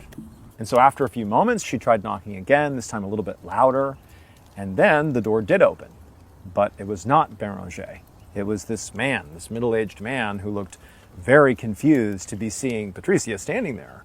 And just from the look on his face, Patricia immediately launched into this, explanation of why she was here. "Oh, is Béranger here? I was speaking to her via text message." And the man still, he's looking at her like, "What are you doing here? What's going on?" But then from behind him, out walks Béranger. And when she looked towards the door and she saw Patricia standing there, Béranger was practically weeping. I mean, she was so happy and clearly relieved to see Patricia, and she's just like, "Oh my gosh, thank you so much for coming. This is unbelievable. Thank you. Like, we really need your help." And then before Patricia could ask any questions, Béranger pointed to the man that had opened the door for Patricia and seemed so confused. And, at this point, his expression had softened quite a bit. And Béranger said, "This is my husband. This is Remy. And he, too, is so relieved you're here." And so at this point, Patricia, she shook his hand and she smiled at them both and was like, "Yeah, I don't know what I can do for you. Why don't you fill me in? All I know is apparently your castle over there is haunted. Can you tell me the story?" And so Béranger, she had to kind of compose herself because she was quite emotional just to see Patricia here. But, after collecting herself, she told Patricia that about a year ago, her husband, Remy, had been hired as the caretaker of that castle, and that she had just come along to help. And she said, at first, both of them had been really excited for this opportunity because it came with free housing in this cottage. However, Beranger said that they had only been working here for a couple of weeks when really weird stuff started to happen. Beranger said that she'd be in the castle doing, daily chores, and she would know that she's the only one in the castle. Yet she would suddenly hear what were obvious footsteps of people walking and running around on the upper floors of the castle. And at this point, Remy chimed in and he said, yeah, me too. Like, I've heard those footsteps in the castle when I know it's totally empty. But even stranger than that is Remy said he'd be in the castle and he would hear voices. And not just, people whispering or something like you see in the movies. No, he would hear people screaming at the top of their lungs, like in other distant parts of the castle that he couldn't see. And it was terrifying. As Patricia listened to Remy and Beranger tell this story, Patricia was struck by how earnestly they came across. I mean, they definitely were shaken by whatever they experienced inside of that castle. Like, they were genuinely troubled and didn't know what to do about it. I mean, Remy still had this job at the castle. They still had to go in there, but it was becoming like this big issue and they didn't know what to do about it. As Patricia was listening to the couple tell this story, she couldn't help but feel like they were being very honest. They seemed very earnest as they're telling the story. Like, they weren't trying to dramatize. They were trying to relay what amounted to, trauma. They both clearly did not like going in the castle. It was like this thing they had to do due to Remy's job, but they were trapped. They felt like, we don't know what to do here and no one's taking us seriously. But at the same time, Patricia is a veteran, psychic medium, and she's been to numerous house calls, numerous haunted homes, and, many times, the screams people think they hear in their home are like, the sound of wind coming in through an open window, and the footsteps are like, a pet somewhere in the house. So there could easily be, a reasonable justification here, but it seemed apparent that there was enough here that it certainly warranted Patricia actually going to the castle and having a look around. And so she said, okay, let's go over. Let's go see the castle. A few minutes later, Patricia followed Beranger and Remy along this wooded path from the cottage over to the castle. Even from pretty far away, the castle was huge and very intimidating. There were two very tall round towers on either end, and in the middle was a slightly shorter section that was decorated with a bunch of turrets. The castle only had two windows that were visible from the front where they were approaching. And for a second, as Patricia was looking at it, she had this sort of uneasy feeling that the windows were the eyes on the castle and the castle was looking at her. But she shook the feeling off and kept walking along. And a few minutes later, they reached the castle's huge front door. And at this point, Remy pulled out this huge key ring covered in keys, and he unlocked the door. And then he kind of stepped aside and pushed it open, sort of gesturing for Patricia to make her way inside. Now, Patricia was doing her best to be very professional and, not quite buy into the hype, at least not yet. This could be something completely rational. But when Patricia walked into the castle, she found herself inside of this huge empty space called the Great Hall. And the first thing she noticed was really how dark and cold it was inside. I mean, this was a castle, of course, and so that was sort of the atmosphere you'd expect, but this felt like eerie. Like this was not a place you'd want to spend a lot of time. And also, it just felt like the atmosphere was just heavy somehow. Like it really was just a tense place to be. Patricia took a deep breath and kind of centered herself, and then she looked around a bit more closely, and she saw there were a few windows on the back wall, but they were all shut. And then right in front of her was this huge stone staircase. And to her right and to her left, she could see there were long hallways that she knew must lead to dozens of rooms potentially. And so after standing there for a few moments, just kind of taking in the scene, Patricia turned to Beranger and she asked her, she said, okay, so you've heard footsteps, upstairs when this place was empty. Can you tell me what you were doing, in any of the instances where those sounds came through? Like, what were you doing? Do you remember? And Beranger said, actually, yeah, I do remember. The last time it happened, I was closing the shutters on the window. And I know I heard people upstairs when I was doing that. And so immediately, Patricia's thinking, oh, that could be it. Maybe it was literally the sound the shutters were making that maybe somehow gave Beranger the impression that there were footsteps elsewhere inside of this castle. I mean, everything echoes inside of here. It's this big cavernous space. It was possible. And so Patricia's like, okay, well, let's go test the shutters. Let's just see if maybe that is causing some strange sounds in your home. And Béranger and Remy did not seem remotely offended by this. If anything, they were like eager to find a rational explanation for whatever it was they were experiencing. And so quickly, they, along with Patricia, walked over to one of the windows, and Patricia reached out and she opened up the shutters and then shut the shutters and then did it a few more times. But there were no strange sounds. There certainly were no sounds of footsteps running around inside of the castle. Like, there was no way that the shutters were making sounds that you could confuse for footsteps. Like, this was not it. However, Patricia decided she would, just in case, try another shutter. See if maybe one of the other shutters made strange sounds, just to confirm really this is not the case. But as she reached for this other shutter, before she even touched it, there was this loud, sudden, high-pitched shrieking sound that echoed all through the castle from upstairs, and then it just went deadly silent. And immediately the hairs on the back of Patricia's neck stood up. I mean, this was like an unmistakable sound. And Patricia, she turns to Remy and Béranger, and they're obviously spooked. I mean, they've experienced stuff like this, but this is still just so terrifying. And Patricia, she's standing there not even sure what to do, but then she tells herself, like, wait a minute. That couldn't have been what we thought it was. There's no way that was like some screech coming from some ghost upstairs. Like, there has to be a logical explanation here. And part of the reason she was thinking this is even in, her time as a psychic medium, nothing this visceral had ever happened in her career. Something like that was out of a movie, like literally a ghost screeching upstairs. And so Patricia turns to the couple and she's like, look, obviously I heard that too, but let's not rule out that could have been the wind or something. Let's not jump to conclusions here, okay? Let's be rational, let's be pragmatic, let's just search the castle and see what we're up against. And so the couple, Remy and Béranger, they did not seem reassured, but they kind of nodded along like, whatever you say. But then, like before anyone could do anything else, there was another sudden, loud, high-pitched scream coming from somewhere else upstairs. A different voice is now screaming upstairs. And then it went deadly silent again, and then it was very clear to Patricia, and certainly to the couple, that this castle might just be haunted. There's something going on here that is not right.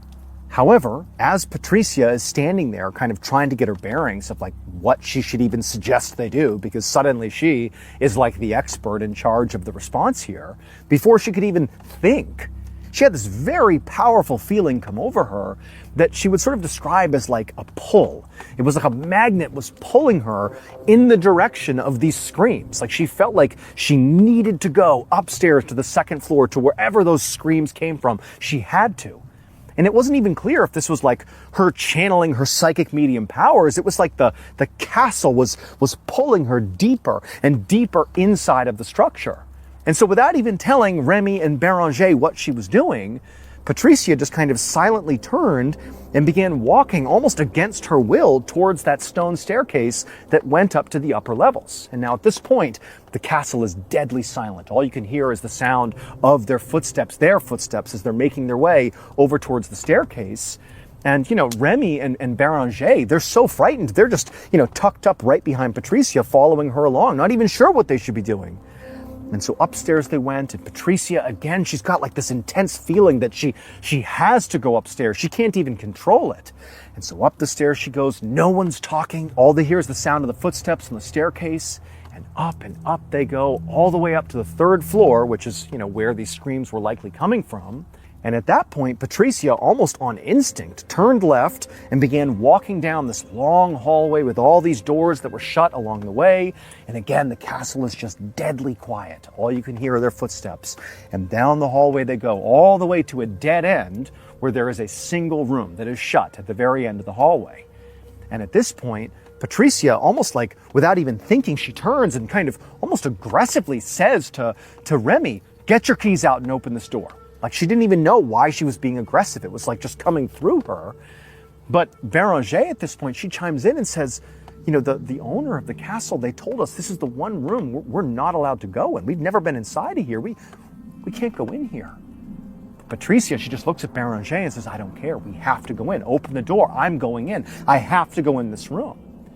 And so at this point, Béranger, she looks at her husband, and Remy kind of shrugged. I mean, they didn't even know what they're supposed to do at this point, but they figured, all right, she's the expert. Let's let her go in. And so Remy, he pulled out his big set of keys and he fumbled through them all. And Patricia, she's rearing to go in this room. She can't even understand why she feels this way. And Remy, he reaches over, he turns the lock, he pushes the door open, and Patricia walks inside. Now, as soon as this door opened up, Remy and Béranger got a look inside of this room. And it was unremarkable. It was like a vacant room. There was nothing inside of it. Like, there was no clear reason why this room was off limits per the owner. But as they watched Patricia walk to the middle of the room, sort of slowly and methodically, and come to a stop right in the middle with her back to them, they could have sworn they heard whispers suddenly picking up inside of this room, even though there's nobody else in there but Patricia. And then Patricia, who by this point was sort of, freaking out Béranger and Remy, she was acting just very different than when she had first arrived. She just stood there in this sort of bizarre way, just like rigid, staring towards the back of this room as these whispers are kind of going on in this dark room. And then from the threshold, Béranger and Remy watched as Patricia, who has not turned around yet or anything, she just began to twitch, like her shoulders were moving around funny and her neck was snapping in a strange direction. And then she began letting out this just awful croaking sound, this constant, like, single-tone croaking sound. And it went on for so long that you'd think she would have need to take in a breath to then continue this croaking sound, but she didn't. It just went on and on and on, just emanating from her body. And, Remy and Béranger, they're terrified at this point for a host of reasons, but really it's now Patricia that's scaring them the most. And Patricia, as she's twitching and croaking, she suddenly stops and whips around and looks at the couple, and her mouth is open, like her jaw is slack, and this croaking sound is still coming out of her, but clearly she's also weeping. Tears are coming down her face. Now, Remy and Béranger, they are beyond terrified at this point for so many reasons, but they clearly know some kind of crisis is unfolding with Patricia, and they want to help her, and they were about to ask her, like, what can we do? Like, what's going on? When there's this loud slamming sound somewhere else in the castle on one of the lower levels. It sounded like a door slamming shut, but really loud. And it was like the noise snapped Patricia out of whatever trance she was in, and suddenly she became really focused. And then instead of communicating with the couple, she just bolted right past them, sprinted down the hallway, and ran down the stairs, like she was chasing after the sound that had just been made somewhere downstairs. And so Remy and Béranger, they're like, what else can we do but follow her? And so they run down the hallway, several, lengths behind Patricia, who's somewhere downstairs, and they get down to the second floor, the couple does, and they can hear the sound of movement in one of the rooms down the hallway. And then they hear this loud, animalistic yelling sound that appears to be, Patricia yelling or growling or something somewhere in one of these rooms. And so they make their way in that direction, and they see there's this open door that leads into a bedroom, and then there's a bathroom off the bedroom. They go in and they look in that bathroom, and there's Patricia, and her back is to them, and she's on her knees, and she's visibly weeping, and she's looking up at something in the room. She was kind of at an angle where they could see her face, and her face is contorted just in horror, and she's seeing something in the bathroom that is just completely terrifying her, but there's nothing in the bathroom. And so Remy and Béranger, they walk in there and they grab Patricia, who did not want to leave, but they drag her out of the bathroom, they stand her up, and they literally forcibly remove her from the castle. Several hours later, Béranger and Remy were back inside of their cottage, sitting in their living room with all these papers scattered in front of them on their coffee table. And next to them was Patricia, who by this point, she was basically back to normal, but she was still very shaken up by what happened in the castle. And also by this point, she was able to explain to the couple what had happened, from her perspective in the castle. She basically told them that she did basically, go into a trance. She had a psychic medium experience, but she had never had anything like this before. This was visceral. This was way beyond anything she had ever experienced in her entire career. According to Patricia, when she had walked into that locked room on the third floor of the castle, the forbidden room, the room was not empty. When she went in there, she had that calling to go in there. And as soon as the door opened, what she saw was a room filled with people, with basically entities, ghosts, if you will. Béranger and Remy couldn't see them, but Patricia could. And she said all these entities were wearing different clothes, like from different time periods. There were people in medieval peasant outfits, and there were people wearing Victorian dresses, and there were people wearing, very modern 20th century business suits. But that really wasn't the initial impression that Patricia got. That was just something she noticed. What she immediately picked up on when she was called into that room and saw these entities is how lost and sort of scared these ghosts seemed, like they were in trouble. And Patricia, she said, she felt like she was pulled into the center of the room and then felt kind of anchored there. And as she stood there, these ghosts basically began crowding in on her, like they were trying to get her help by getting closer to her. But she felt like overcome with this almost claustrophobic feeling of being suffocated by their sadness, not even by their physical presence. It was like their loneliness and desperation was like washing over her, and it was so awful it made her weep. And then eventually, Patricia said she was able to kind of force her body to whip around and look at least in the direction of the exit, because she wanted to leave at this point. And it was at that point that, she's making this groaning sound, which she didn't even recall. And she hears this loud slamming sound, which was the door slamming downstairs. And that kind of spooked the entities away from her, and she was able to bolt from the room. And Patricia said when she got out into the hallway and basically began maneuvering in the direction of the slammed door, because again, she had this intense sense of being pulled in the direction of this noise, she said it felt very different than when she had been pulled up to the third floor. She said now, in retrospect, when she had been pulled up there, what she was being pulled by didn't seem malevolent. It seemed, neutral or maybe even positive. But as soon as she was going in the direction of this slammed door down on the second floor, she said it felt totally different. There was obviously like a dark presence, like something bad was pulling her towards them. But still, almost against her will, she ran down the hallway, she went down the stairs, and she made her way into that bedroom, with Béranger and Remy following closely behind.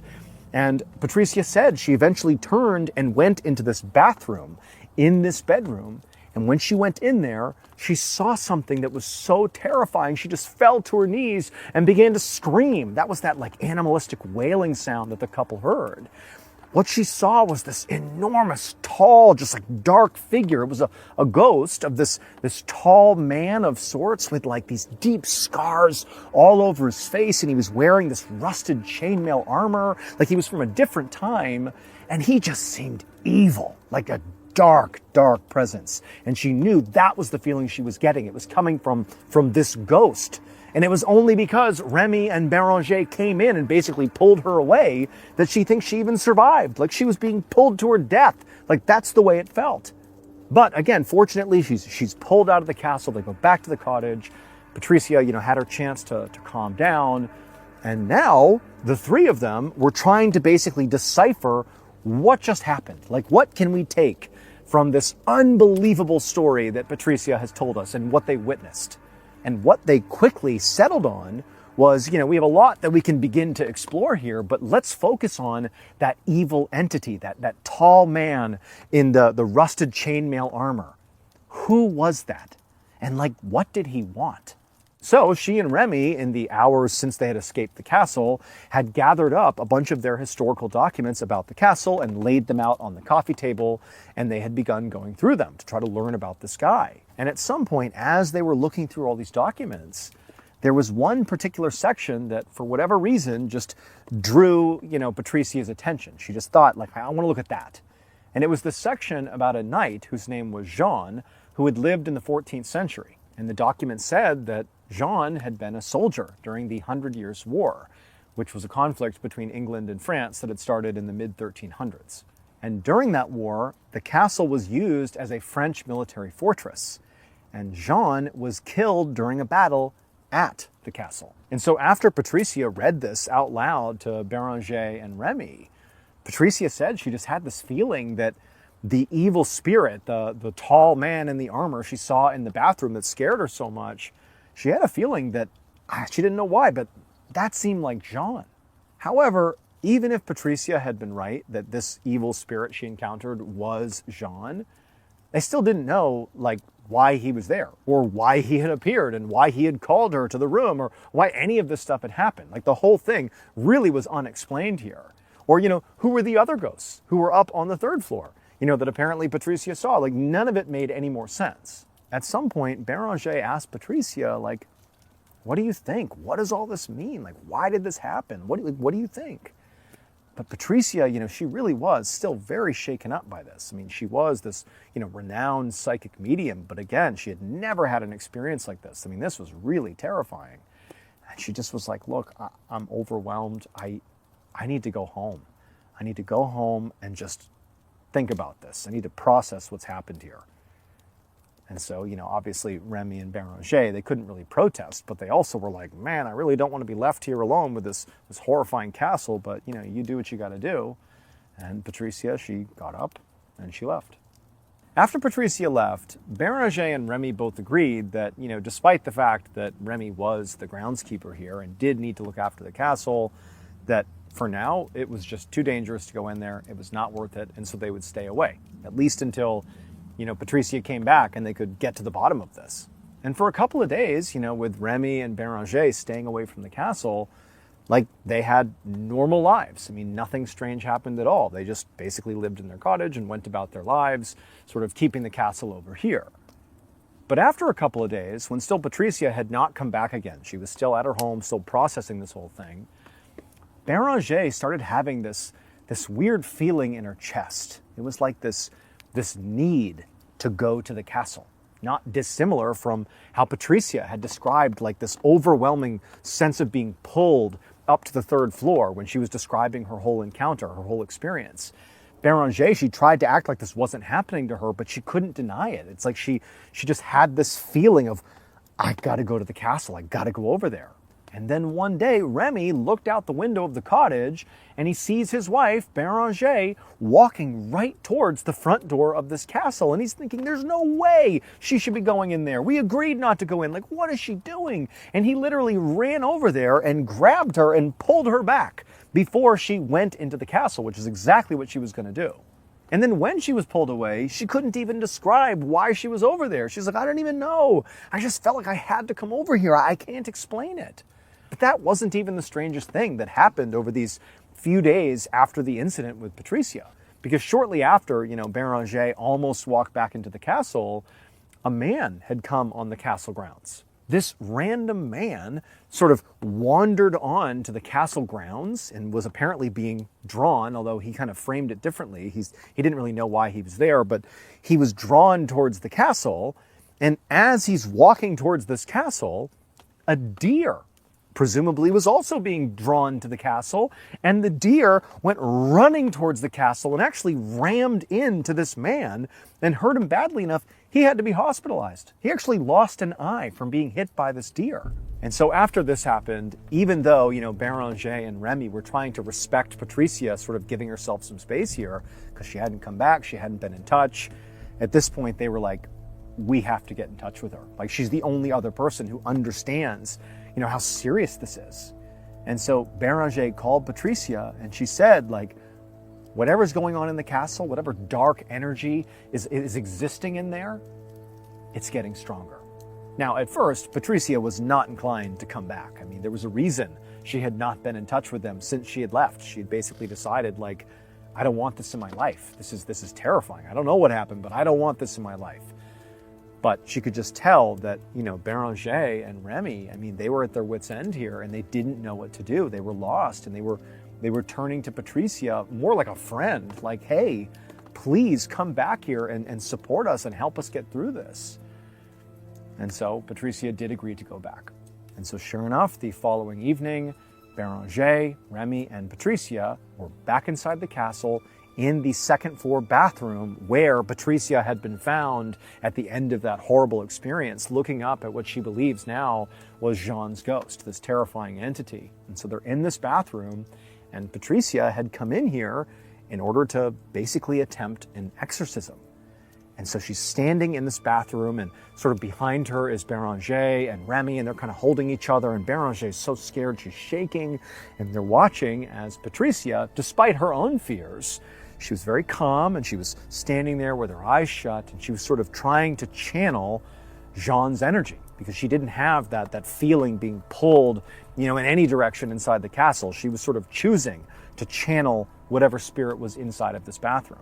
And then at some point, Patricia appeared to sort of connect with something in the room, something that, Béranger and Remy couldn't see. The room appeared to be empty to them, but it was obvious that Patricia had sort of picked up on something, and then kind of out of nowhere, she said in this very stern, very loud voice, "Jean, show yourself." And then Béranger and Remy, they're staring at Patricia, because again, there's nothing else they can see in this room. And Patricia, she opens her eyes, and she kind of looks around the room, and then she focuses on something on the other side of the bathroom. Like she can clearly see something, like she's seeing another entity or something. Béranger and Remy are looking, and there's nothing they can see. And then Patricia, again, still very focused, eyes locked on whatever it is in the room, she says again in that stern, loud voice, "It's over. You have to move on." Like she's instructing, this entity, presumably Jean's entity, that he needs to go. He needs to move on. And for a second, it's just silent in the bathroom as Béranger and Remy kind of wait to see what's going to happen. Like, is Patricia going to go into another trance here? Like, what's going to happen? But Patricia, she seemed very calm, very forceful, and she's staring still towards the back of the bathroom. Nothing happens. It's silent. And then Patricia again says, "It's over. You have to move on." And this time, after the second time that, Patricia is given this command, Béranger and Remy, they heard the sound of banging on a door upstairs on the third floor, basically right above them. And then they hear the sound of shuffling footsteps all over the place, and then the sounds of mournful crying, and there's more banging, and Béranger and Remy, they're holding each other, they're so scared. Patricia's unmoved. She's just standing there, anchored in the room, and all this commotion's happening upstairs, and then suddenly they hear the distinct sound of a door flying open, and then all these footsteps rushing down the hallway, mixed in with the sound of crying. But it was not crying like sad. It was blissful crying. It was tears of joy as whoever was up there was charging down the hallway, down the steps, and out of the castle. At this point, it was like a calm fell over the whole castle. And Patricia, she turned away from, whatever else was inside of the bathroom, and she looked at Remy and Béranger, and she smiled, and she said, "It's over. It's okay. Everything's okay now." Patricia would tell them that she was able to actually channel the ghost that had been in the bathroom, that evil entity. And she said it was Jean. It was his ghost. And that he had been haunting their castle because he didn't know he was dead. He was stuck in a sort of purgatory where he believed he was still fighting the 100 Years' War. And so every time somebody died inside of this castle over the many, many years that he had been here, he would take their spirit prisoner up in that room on the third floor. Those were prisoners. But Patricia, during this exorcism, had said to him, "It's over. Like, the war is over. It's time to move on." And he understood that she was saying, the war is over. And at that point, Jean is the one who freed the prisoners on the third floor. That was the sound of all the prisoners being released. They were all so happy, and they fled the castle. And then at that point, Jean himself, his spirit, was finally able to rest.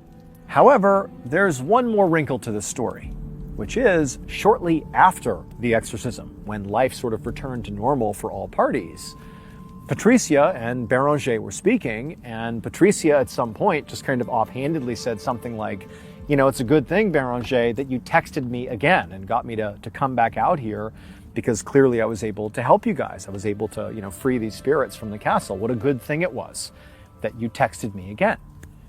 And Béranger said, "What do you mean?" And Patricia was like, when you texted me about how the castle was sort of calling me, you were right. Like, clearly it was. And I came over and we took care of it. But Béranger was like, "I haven't texted you in months. I didn't send that text message." And Patricia, she pulled out her phone and she showed her the text where it was like, "The castle is calling you. The castle is calling you. Come." And Béranger was like, "Yeah, I didn't send that to you." And to this day, Patricia, Béranger, and Remy still have no idea who sent that text to Patricia. All right, thank you all so much for joining me tonight at the campfire. And if you enjoyed this, remember, we actually have a whole playlist of campfire episodes that are ready for you to binge right now. If you want to do that, go ahead and click right here and give them a watch. All right, until next time, see ya.